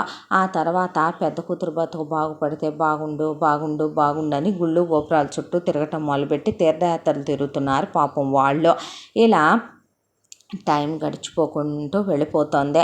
బాబు కాస్త ఎదిగి స్కూలుకు కూడా పంపుతోంది వసుంధర. పిల్లాడు ప్లే స్కూల్కి వెళ్ళి వస్తున్నాడు. కాస్త మనసు కుదుట పడింది. పిల్లాడితో ప్రపంచంలో ఉన్నటువంటి ఏ బాధ అయినా మర్చిపోగలుగుతోంది. పిల్లాడిని రెస్టారెంట్కి రోజు తీసుకెళ్ళింది. చాలా ముద్దుగా అందంగా ఉంటాడు వాడు. ఒక రోజున ఒక అబ్బాయి వచ్చి రెస్టారెంట్లో కూర్చొని ల్యాప్టాప్లో వర్క్ చేసుకుంటున్నాడు. ఆ అబ్బాయి వర్క్ చేసుకుంటుంటే ఆ అబ్బాయి మీదగానే పాస్ అయింది వసుంధర. అయితే బాబు ముందు పరిగెడుతుంటే బాబుని తీసుకొని బాబుకి ఏదో తినిపిస్తూ అక్కడ బాబుని ఆడిస్తుంటే సడన్గా ఆ అబ్బాయి అలాగే వసుంధర వైపు ఒక పావుగంట తీక్షణంగా చూశాడు. వసుంధర బొగ్గ మీద బర్త్ మార్క్ ఒకటి చాలా బాగుంటుంది. అయితే అతను సడన్గా లేచి వసుంధర దగ్గరికి వచ్చి వసుంధర చేయి పట్టుకున్నాడు. చేయి పట్టుకుంటే హూ ఆర్ యూ అని అడిగింది. నువ్వే కదూ అంటే ఎవరు మీరు అని అడిగితే వసు నేను అన్నాడు. గుర్తు రావట్లేదే, ఎవరు నువ్వు అని అడిగింది. నేను దేవ్ కృష్ణ అంటే నువ్వు మనిద్దరం 10th క్లాస్మేట్స్, నీకు గుర్తు రాలేదా అంటే ఓ నువ్వా, ఎలా ఉన్నావు, అస్సలు గుర్తుపట్టలేదు, అప్పుడు బాయ్ కదా ఇప్పుడు మెన్ అయిపోయావు, పర్ఫెక్ట్ మెన్లా అనిపించావు అన్న తర్వాత హే నువ్వేనా, నువ్వా కాదా అనుకున్నాను నేను అన్న తర్వాత అసలు నువ్వెవరితోనూ టచ్లో లేవు, ఎప్పుడు ఫోనే వాడేదానివి కాదు కదా, ఆ తర్వాత నువ్వు ఫేస్బుక్ వాడేది లేదు, ఇన్స్టాగ్రామ్ వాడేది లేదు, మన 10th బ్యాచ్ అందరూ చాలా వరకు నాకు టచ్లోనే ఉన్నారు, ఎవరికి నీ గురించి ఏమీ తెలియదు, ఎలా ఉన్నావు వసు అన్న తర్వాత బాగున్నాను దేవ్, నువ్వెలా ఉన్నావు అందే. అంటే ఏదో ఇలా ఉన్నాను అన్నాక పెళ్ళయిందా అందే. లేదు, ఎవరు కరెక్ట్ అనిపించలేదు, ఎవరిని లవ్ చేయలే అని అడిగితే లేదమ్మా లేదు, అసలు అవన్నీ చేసేంత టైము ఓపిక ఓర్పు వాటి మీదకి మనసు వెళ్ళాలనే థాట్సే రాలేదు అన్నాడు. ఏమైంది అందే. ఏమీ లేదు, ఆ రోజు 10th ఫైనల్ ఎగ్జామ్స్ రాసాం కదా మనం, రాసిన తర్వాత నేను ఒక ముఖ్యమైన విషయం మాట్లాడాలని ఒకడితో బయట వెయిట్ చేస్తూ నిలబడ్డాను. ఈలోపు నాన్న పోయారనే విషయం తెలిసిందే. దాంతో మా నాన్న రమేష్ పోయారని తెలిసి హడావిడిగా ఇంటికి వెళ్ళేసరికి నాన్న యాక్సిడెంట్లో చనిపోయాడు. ఆ తర్వాత వెంటనే అమ్మ 3 నెలలు తిరగకుండానే ఇంకో పెళ్లి చేసేసుకుంది. ఇంకో పెళ్లి చేసుకున్నందుకు కూడా బాధ అనిపించలేదు వసు. కానీ అమ్మ ప్రేమ నాన్న ఉన్నంత వరకే నా మీద ఉంది. ఆ తర్వాత నా గురించి అమ్మ పట్టించుకోలేదు. అమ్మమ్మ తాతయ్య కూడా పట్టించుకోలేదు. పైగా నాన్న ఆస్తిలో వాటా తనకు కావాలని నానమ్మ తాతయ్యల మీద కోర్టుకు వెళ్ళిపోయింది. ఆ సెకండ్ హస్బెండ్ నన్ను యాక్సెప్ట్ చేయనన్నాడు. పిల్లాడిగా తీసుకెళ్ళి హాస్టల్లో పడేయమందే. నేను అప్పటికే 16 ఇయర్స్ దాటిన కిడ్ని కాబట్టి ఇంకా నా రెస్పాన్సిబిలిటీ తను తీసుకోలేనని చెప్పేసిందే. పైగా తనకి అప్పటికి కూడా ఆపరేషన్ అవ్వలేదు కాబట్టి అతనితో మళ్ళీ పిల్లల్ని కంటానికి రెడీ అయిపోయింది. ఇక నానమ్మ తాతయ్య కోర్టులో ఒకటే చెప్పారు, నా రెస్పాన్సిబిలిటీ వాళ్ళు తీసుకుంటాను అని చెప్పి. అలా మా నానమ్మ తాతయ్య నన్ను తీసుకెళ్ళిపోయి నాన్న ఆస్తి ఏదైతే ఉందో అది వాళ్ళ పేరు మీద ఉన్న ఆస్తి మొత్తం వాళ్ళు నా పేరు మీద రాసేశారు. అమ్మకు ₹1 కూడా దక్కనివ్వలేదు. దానికి తోడు ఇక అమ్మమ్మ తాతయ్య నాతో పూర్తిగా బంధం తెంచేసుకోమన్నారు అమ్మనే. అమ్మ నా మొహం చుట్టానికి కూడా ఇష్టపడలేదు. వాళ్ళే తీసుకెళ్ళి నన్ను ఇంటర్లో జాయిన్ చేసి దగ్గరుంచి చదివించారు. ఆ తర్వాత ఇంజనీరింగ్ అయిపోయింది. ఆ తర్వాత ఎంటెక్ చేద్దాం అనుకున్నాను. కానీ అందరూ ఎంఎస్ చేస్తున్నారు అని తెలిసే అబ్రాడ్కి వచ్చాను. అబ్రాడ్కి వచ్చి కూడా నేను చాలా ఇయర్స్ అయింది. ఆ తర్వాత ఇంకా ఇక్కడికి వచ్చి ఎంఎస్ చేశాక మంచి ప్యాకేజ్తో జాబ్ వచ్చింది. ఆ తర్వాత నేను కంపెనీ కూడా షిఫ్ట్ అయ్యాను. శాలరీ ఇంకా పెరిగింది. దానికి తోడు ఏదో ఫ్రెండ్స్ చిన్న బిజినెస్ ఏదో చేస్తుంటే స్లీపింగ్ పార్ట్నర్గా ఉన్నాను అనుకో, అది వేరే విషయం. ఓన్ హౌస్ ఉంది, ఒక్కడనే ఉంటున్నాను ఇక్కడ, కారు ఉంది. ప్రస్తుతానికి ఇలా గడిచిపోతుంది వసు అని చెప్పాడు. చెప్తే ఇదేనా నువ్వు ఫస్ట్ టైం రావటం ఇక్కడికి అని అడిగింది. లేదు, అంతకుముందు నేను ఒక 4-5 టైమ్స్ వచ్చాను, నువ్వెప్పుడూ కనిపించలా. రీసెంట్గానే మమ్మీ డాడీ దగ్గరికి ఇండియాకి వెళ్ళి వచ్చానులే, అప్పుడు వచ్చి ఉంటావు నువ్వు. అంతకుముందు కాస్త నేను లోపల కిచెన్ సైడ్ వర్క్స్ అవి చూసుకుంటున్నాను, అప్పుడు వచ్చేసి వెళ్ళిపోయి ఉంటావు అందే. అవును, నీకు పెళ్ళి అయిందా అని అడిగాడు. అదిగో బాబు అని చూపించిందే. పేరు ప్రతీక్ అన్న తర్వాత చాలా ముద్దుగా ఉన్నాడు. అచ్చు నీ పోలికే. అవును, నన్ను ఎలా గుర్తుపట్టావు అని అడిగిందే. నిన్ను ఎలా మర్చిపోతాను వసు, నీ బుగ్గ మీద ఆ పుట్టుమచ్చ ఎప్పటికీ మర్చిపోనుగా. నువ్వు మారావేమో కానీ ఎన్నో సంవత్సరాలు అయిపోయినా బర్త్ మార్క్స్ అయితే చేంజ్ అవ్వవుగా అన్నాడు. అవును, వీళ్ళ డాడీ అంటే నవ్వేసిందే. ఆ తర్వాత నువ్వేం చేస్తున్నావు ఇప్పుడు? నువ్వు కూర్చున్న ఈ రెస్టారెంట్ నాదే దేవ్ అంటే. అవునా, అలాగైతే నేను ఎప్పుడు వచ్చినా బిల్ తీసుకోకూడదు, నేను ఎంతసేపు కూర్చున్నా నన్ను పంపించేయకూడదు. నాకెందుకో చాలా నచ్చింది వసు ఈ అట్మాస్ఫియర్ కానివ్వు, ఏమో తెలీదు ఎందుకో అని బాబుని ఎత్తుకున్నాడు. ఎత్తుకుంటే పిల్లాడు అలా అతుక్కుపోయాడు దేవునే. ఎత్తుకున్న తర్వాత చాలాసేపు వాడితో ఆడుకొని వీడు చాలా క్యూట్గా ఉన్నాడు అంటే నవ్వేసింది. ఎక్కడుంటున్నావు ఇక్కడ అంటే అడ్రస్ చెప్పిందే. చెప్పి నువ్వెక్కడుంటున్నావంటే చెప్పాడు. ఎక్కడ పనిచేసేది చెప్పాడు. ఆ తర్వాత ఒక మంచి స్నేహం, ఎన్నో సంవత్సరాల తర్వాత మళ్ళీ ఇద్దరు ఫ్రెండ్స్ అయ్యారు. ఆ తర్వాత రావటం, రోజు ఏదో ఒక కారణంతో వచ్చేవాడు దేవ్. వచ్చి వసుతో మాట్లాడటం, బాబుతో ఆడుకోవటం. ఆ తర్వాత ఈ ప్లేస్ చాలా బాగుంటుంది కదా వసు, అది బాగుంటుంది ఇది బాగుంటుంది అంటే అవునా అందే. అసలు అమెరికా వచ్చి నువ్వేం చేస్తున్నావు, ఎన్నాళ్ళయింది అంటే ఇన్ని ఇయర్స్ అయింది అని చెప్పింది.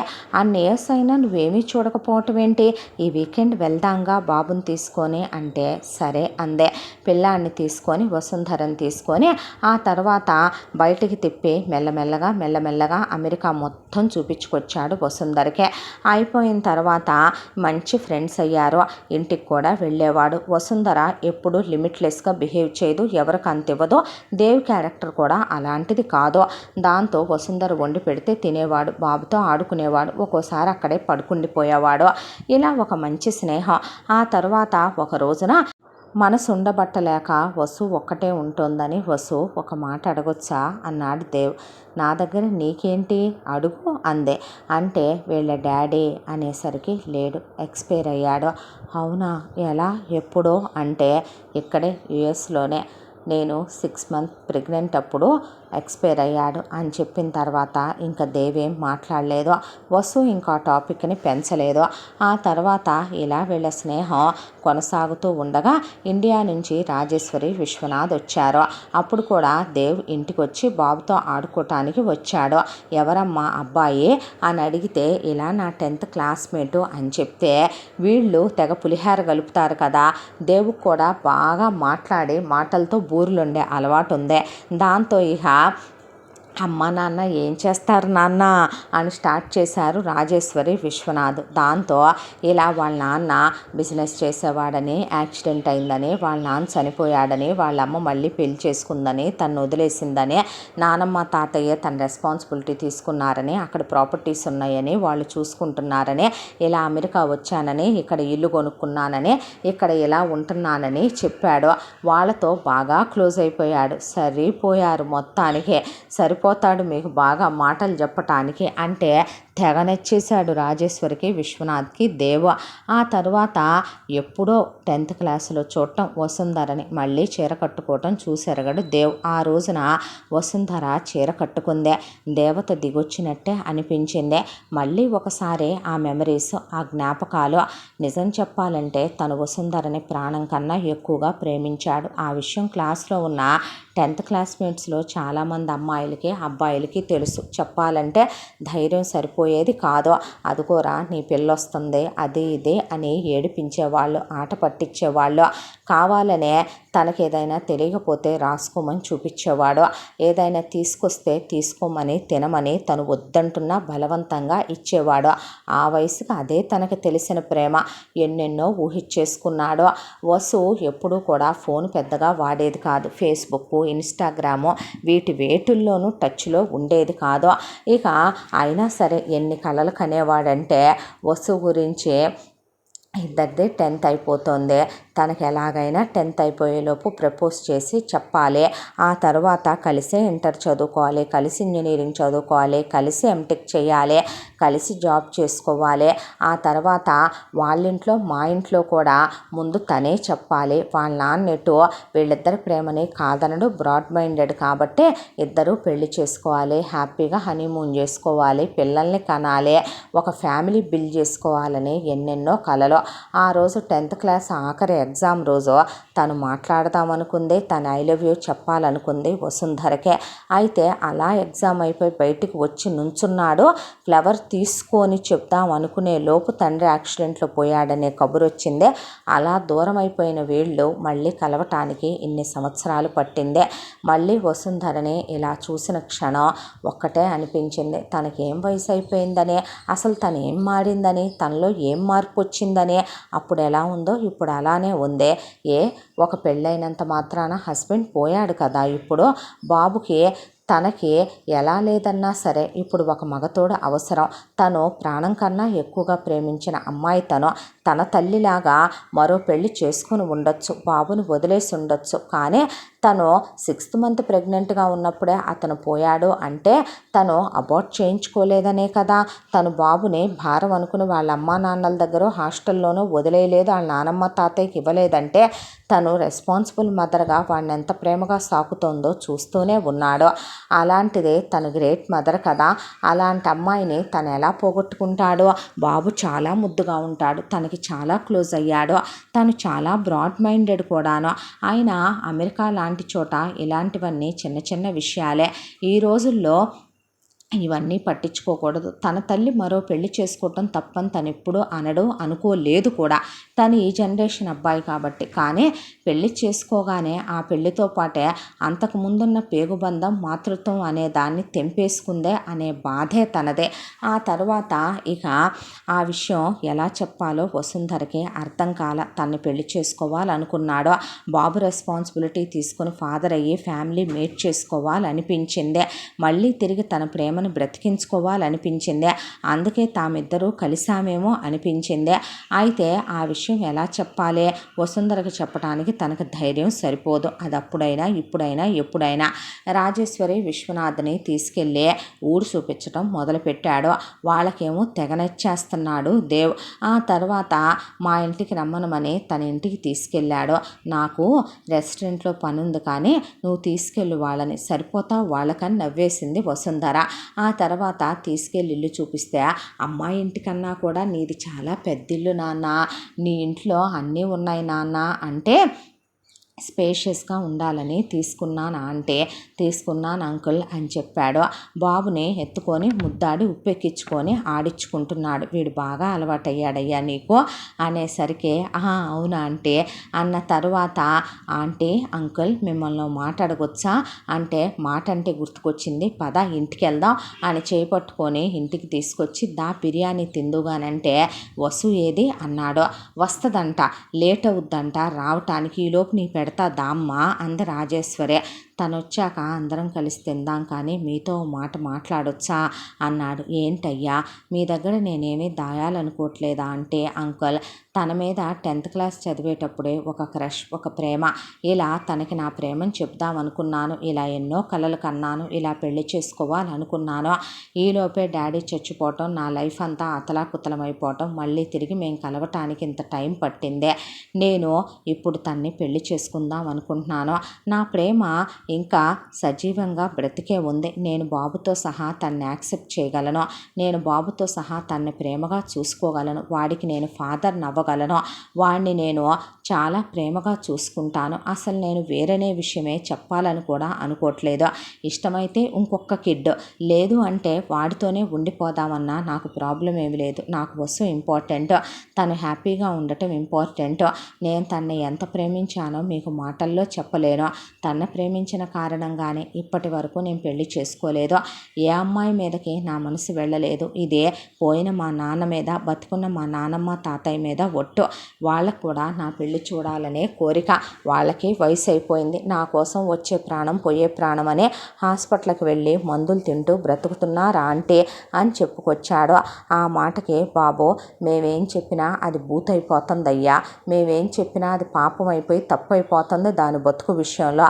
ఫస్ట్ ఆ దరిద్రుడి గురించి నీకు చెప్పాలి అని శ్రీనివాస్ గురించే, కూతురు ఇంజనీరింగ్ అయిపోయి ఉద్యోగం చేస్తానన్న క్షణం నుంచి శ్రీనివాసు పోయిందాకా మొత్తం చెప్పుకొచ్చే, ఆ తర్వాత వరుణ్ విషయంలో సంబంధం చూస్తే జీవితం ఇలా చేసిందన్నదాకా మొత్తం పిన్ను చెప్పుకొచ్చారు దేవ్కి. అలా కూర్చుండిపోయాడు. నా పెద్ద కూతురు చాలా గొప్పది నాన్న, ఎంత పెద్ద అగ్నిపర్వతమైనా దాని గుండెల్లో మోసుద్ది తప్ప అదే బయటికి చెప్పుకోదయ్యా. మా వరకు మాకు నువ్వు చాలా బాగా నచ్చావు. నువ్వు మంచోడు అని చెప్పకనే మాకు తెలుసు. కానీ ఇప్పుడు ఆ విషయం మేము మా అమ్మాయికి చెప్పామనుకో బాబు, దాని బతుకు ఇప్పటికే ఎటూ కాకుండా అయిపోయిందే. అది మా వల్లనే. అదేదో నువ్వే చెప్పరాదా అయ్యా నీ మనసులో మాట, నేనే చెప్తానులే తనకే అన్నాడు. చెప్పయ్యా, మేము చెబితే కస్సుమని లేసుద్ది. ఇప్పుడు మేము తీసుకున్న నిర్ణయాలు కూడా అలాగే ఏడిసినాయి అన్నారు వాళ్ళు. వాళ్ళ ఆమోదం తెలిసిన తర్వాత ఇక 2 రింగులు కొన్నాడు. ఒకటి వసుంధరకి పెద్ద రింగు, ఇంకోటి బుడ్డోడు ప్రతీక్కి చిన్న రింగు తీసుకున్నాడు. తీసుకొని ఆ తర్వాత ఫ్యామిలీని వాటర్ ఫాల్స్ దగ్గరికి తీసుకెళ్ళి ఏంటి వాళ్ళ వాటర్ ఫాల్స్ మీదకి మనసు పోయింది అంది వసుంధర. అన్న తర్వాత మోకాళ్ళ మీద కూర్చొని, Vasundhara I love you, will you marry me అని ఉంగరం పట్టుకున్నాడు. లేను ముందు పైకి అంది వసుంధర.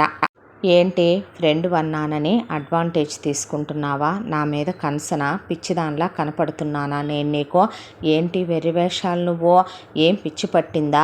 నాకు పెళ్ళయిందే, హస్బెండ్ పోయాడు, నేను విడోని, నాకు బాబున్నాడు తెలుసా?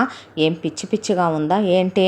నీకు ఒక లైఫ్ ఉంటుంది, వెధవేషాలు లేకుండా లే, ఏంటి వెర్రి అందే. అనేసరికి అలా మాట్లాడతావేంటే నువ్వు అన్నాడు. టేనా అనేపాటికి నిన్ననే రైట్ నాకుందే, అని. అయినా నీ మీద నా ప్రేమ ఈ రోజుది కాదు, నిన్ను ఫస్ట్ చూసిన క్షణమే ప్రేమించాను వసు.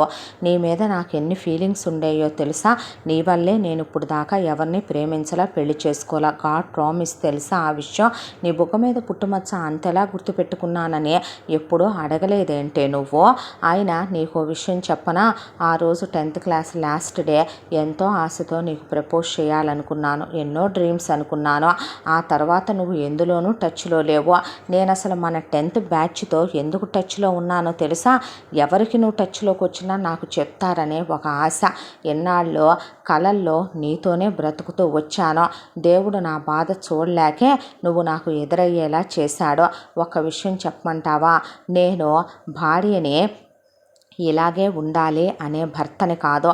నేను నీకు రెస్టారెంట్లో హెల్ప్ చేస్తాను, ఇంటి పనుల్లో హెల్ప్ చేస్తాను, బాబుకి కంప్లీట్ ఫాదర్హుడ్ని ఇస్తాను. ఇష్టమైతే ఇంకొకళ్ళని కందాం, లేదు వాడిని ఉంచుకుందామంటే అలాగే ఉంచుకుందాం, నాకేం ప్రాబ్లం కూడా లేదు. ఒక విషయం చెప్పమంటావా? నాకే అక్క చెల్లెళ్ళు లేరు, నేనే మమ్మ పప్ప బాయ్ని కాదు. నా గురించి నువ్వేమీ టెన్షన్ తీసుకోనక్కర్లేదు. నిన్ను నేనేమి అలా ఉండాలి ఇలా ఉండాలి అనే రూల్స్ గీయను అనేపాటికి అమ్మా నాన్నల వైపు చూసింది. దించేశారో వీళ్ళే శ్రీనివాస్ గురించి చెప్పారని క్లియర్గా అర్థమైపోయింది వసుంధరకే. ఆ తర్వాత నేను నిన్ను ప్రాణం కన్నా ఎక్కువగా ప్రేమిస్తున్నాను వసు, నిన్ను గుండెల్లో పెట్టి చూసుకుంటాను, బాబుని నా ప్రాణం కన్నా ఎక్కువగా చూసుకుంటాను. ప్లీజే నో అనుకో. నువ్వు నో అంటే అక్కడ 2 ముసలి ప్రాణాలు ఉన్నాయి. నా పెళ్ళి కావటం కోసం ప్రాణాలు గుప్పెట్లో పెట్టుకొని బతుకుతున్నారు, వాళ్ళు కూడా పోయారనుకో నేను అనాథనైపోతాను వసు. నీ వల్ల ఒకడు అనాథగా మిగిలిపోవటం న్యాయం అంటావా చెప్పు అనేసరికి వసుంధర ఓ అంటే ఒప్పుకోమ్మా అన్నారు రాజేశ్వరి విశ్వనాథ్. ఒప్పుకోమ్మా అన్నాడు ప్రతీక్. ఆ 2వ రింగ్ ఏంటి అంది వసుంధర. ఇది వీడి కోసం తెచ్చుకున్నాలే, వీడికి కూడా ప్రపోజ్ చేసుకుందామని. ఐ లవ్ యూ రా, నేను నీకు డాడీగా ఓకేగా, డబ్బులు ఓకే అన్నాడు వాడు. అన్న తర్వాత ఈ పిల్లకాయగాడిని ఆ రోజు వద్దంటే పిల్లకాయగాడిని కని తెచ్చింది తిప్పలో. అంటే మమ్మీ చూసావా పిల్లకాయ అంది నన్నే, మా అంది వసుంధర. అదేలే సాడీలు కూడా చెబుతున్నాడు, వీడికి తెలుగు నేర్పేసింది కదవయ్యో, చూసావా వీడంతా ముదిరిపోయాడో అనేసరికి వాళ్ళలో ఉంది నీ రక్తం రా, వాడికి నా పెంపకాల్లో మంచిగా పెరుగుతాడు వాడు, మనం ఒక ఫ్యామిలీ అయిపోతాంగా వసు అన్న తర్వాత నో అంటానికి వసుంధరకి రీజన్ ఏమీ కనిపించలేదు. దాంతో కాసేపు మౌనం తర్వాత సరే అందే. కానీ జీవితంలో మరోసారి నేనేది తీసుకోవటానికి సిద్ధంగా లేను దేవ్. అంటే నీకో విషయం చెప్పనా? నేను అంతున్న సీను క్రియేట్ చేసే విధవనో కాదో నీకు బాగా తెలుసు. మరీ చెప్పకు. కావాలంటే నువ్వు ఎంఎస్ చేస్తానంటే నేను ఉద్యోగం మానేసి రెస్టారెంట్ చూసుకుంటా, నువ్వు హౌస్ హస్బెండ్గా ఉండమన్నా ఉంటా, వేషాలేకో. నేను అలా అంటానో అన్నో నీకు తెలుసులే అన్న తర్వాత డాడీ అన్నాడు. ఏంట్రా కొత్తగా ఏం కాదు, వాడెప్పటి నుంచో పిలుస్తున్నాడు, నీ ముందు పిలవద్దని నేనే చెప్పి డీల్ కుదుర్చుకున్నాను అన్నాడు దేవ్. ముదురువయ్యా నువ్వు అని నవ్వుకున్నారు రాజేశ్వరి విశ్వనాథ్. ఆ తర్వాత ఎప్పుడు పెళ్లి చేసుకుందాం, ఎక్కడ పెళ్లి చేసుకుందాం, నీ ఇష్టం అందే వసుంధర. ఆ తర్వాత ఇండియాకు వచ్చారు. ఇండియాకు వచ్చిన తర్వాత వాళ్ళ నానమ్మ తాతయ్యలకి తీసుకెళ్ళి వసుంధరని చూపించి జరిగింది చెప్పాడు. బంగారం వల్లే చేసుకోయ్యా, ఎవరొద్దన్నారు? అయినా ఒక విషయం చెప్పమారా, దేవుడు తలరాతలో రాసిన ఎవరు తప్పించగలం అన్నారు వాళ్ళు. రిజిస్టర్ మ్యారేజ్ చేసేసుకొని ఇన్స్టాగ్రాముల్లో అప్లోడ్ చేసి కమెంట్లోనే విషెస్ పెట్టేశారు ఫ్రెండ్స్. గుళ్ళో తాళి కట్టేశాడు. ఆ తర్వాత ఇక తిరిగి అమెరికాకి బయలుదేరబోతుంటే నానమ్మ తాతయ్యని మేము ఉంచుకుంటాంలే నాన్న అన్నారు రాజేశ్వరి విశ్వనాథ్. నిజంగా ఉంచుకుంటారా అన్నాడు దేవ్. బాగానే చూస్తానయ్యా నేను, వీళ్ళమ్మ నాన్న నా చేతుల మీదుగానే పైలోకానికి వెళ్ళారు, అడుగు మీ అంకుల్నే. ఏదో కాస్త గట్టిగా అరిసి 4 ముద్దలు కూరేసేదాన్నే తప్ప ముసలోన్ని ప్రేమగానే చూశానమ్మా నేను. ఎన్నాళ్ళు వీళ్ళు ఏమైపోతారా అన్నదే టెన్షన్ ఆంటీ. చాలా థ్యాంక్స్, నువ్వు మా కూతురికి జీవితాన్ని ఇచ్చి మా కూతుర్ని మా మనవన్నే నీ అనుకుని నీ గుండెల్లో పెట్టుకొని చూసుకునేటప్పుడు మేం చేసేది ఎంత బాబు, క్షమించమ్మా అన్నారు వసుంధర చేతులు పట్టుకొని. ఏం మాటలవే అంది. లేదే, నీలాంటి మంచి కూతురికి మేము పెద్ద అన్యాయమే చేశాం, అన్న తర్వాత పిచ్చి మాటలు మాట్లాడకండి అనేసిందే. అన్న తర్వాత అమెరికా వెళ్ళిపోయారు వసుంధర, దేవ్ బాబుని తీసుకొని. Happy life. చక్కగా పిల్లాన్ని మేము ఉంచుకుంటామని రాజేశ్వరి విశ్వనాథ్ అడిగారు. వద్దు, పిల్లలు ఎప్పుడు ఏ భార్యాభర్తల ప్రేమకి అడ్డు కాదో వాడు మాతోనే పెరుగుతాడు అనే దేవ్ ఆఫీస్కి వెళ్ళొచ్చి క్యాంటీన్కి వచ్చేవాడు. వసుంధర అక్కడ చక్కగా తన వర్క్స్ తను చేసుకునేది. బాబు స్కూల్కి వెళ్ళొచ్చేవాడు. ఇలా ఒక 5 సంవత్సరాల కాలం పిల్లల్ని కల్లా హ్యాపీగా లైఫ్ గడిచిపోయింది. తర్వాత వసు ప్రెగ్నెంట్ అయింది. ఆ తర్వాత ఒక పాప పుట్టింది. ప్రజ్ఞ అని పేరు పెట్టుకున్నారు. 2 పిల్లలు. వసుంధర, దేవ్ ఒక ఫ్యామిలీ మేడ్ అయ్యారు. రాజేశ్వరి విశ్వనాథ్ ఒకరోజు ఫోన్ చేశారు దేవ్కి. ఫోన్ చేసే, పుణ్యాత్ములు బాబు కడుపు నిండా రాత్రి మటన్ అడిగారని వండి పెట్టానయ్యా, తిని పడుకున్నారు, తెల్లారి లేవలేదు, ఒకేసారి వెళ్ళిపోయారు నానమ్మ తాతయ్య అంటే వచ్చి వాళ్ళ అంత్యక్రియలు జరిపించాడు. ఇక్కడ ఉన్న ప్రాపర్టీస్ మొత్తం అమ్మి ఆ డబ్బుల్ని అక్కడికే కన్వర్ట్ చేసేసుకుంటూ మీరు కూడా పదండి ఆంటీ అంకుల్ ఇంకా వెళ్ళిపోదాం, అక్కడే ఉందరుగానే మాతో పాటు మీరు మాత్రం ఎందుకు ఇక్కడ అనే పాటికే, అది కాదు నాన్న ఇంకేం మాట్లాడొద్దు మీరు అన్నాడు దేవ్. అన్న తర్వాత ఇక ఇక్కడున్న ప్రాపర్టీస్ అన్నీ అమ్మేసి వాళ్ళు కూడా బయలుదేరేటప్పుడు నాకేమీ పెట్టరా, ఇక ఇంతేనా నా బతుకు, మీరు ఇచ్చిన దాంతోనే సరిపెట్టుకోమంటారా, నాకు 2 పిల్లలు ఉన్నారే అని వచ్చింది జీవిత.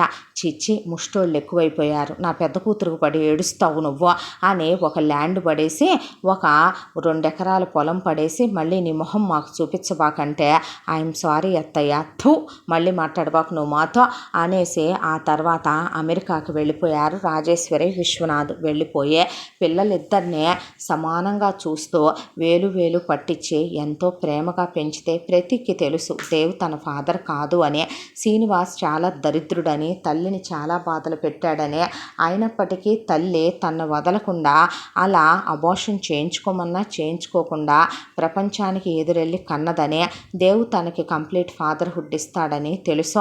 చెల్లెల్ని చాలా ప్రేమగా చూసుకునేవాడు ప్రతీక. పిల్లలిద్దరినీ చూసుకుంటూ రాజేశ్వరి విశ్వనాథ్ ఆఫీస్కి వెళ్ళొస్తూ దేవు ఒకవైపుని సేవింగ్స్ చేసుకుంటున్నారు.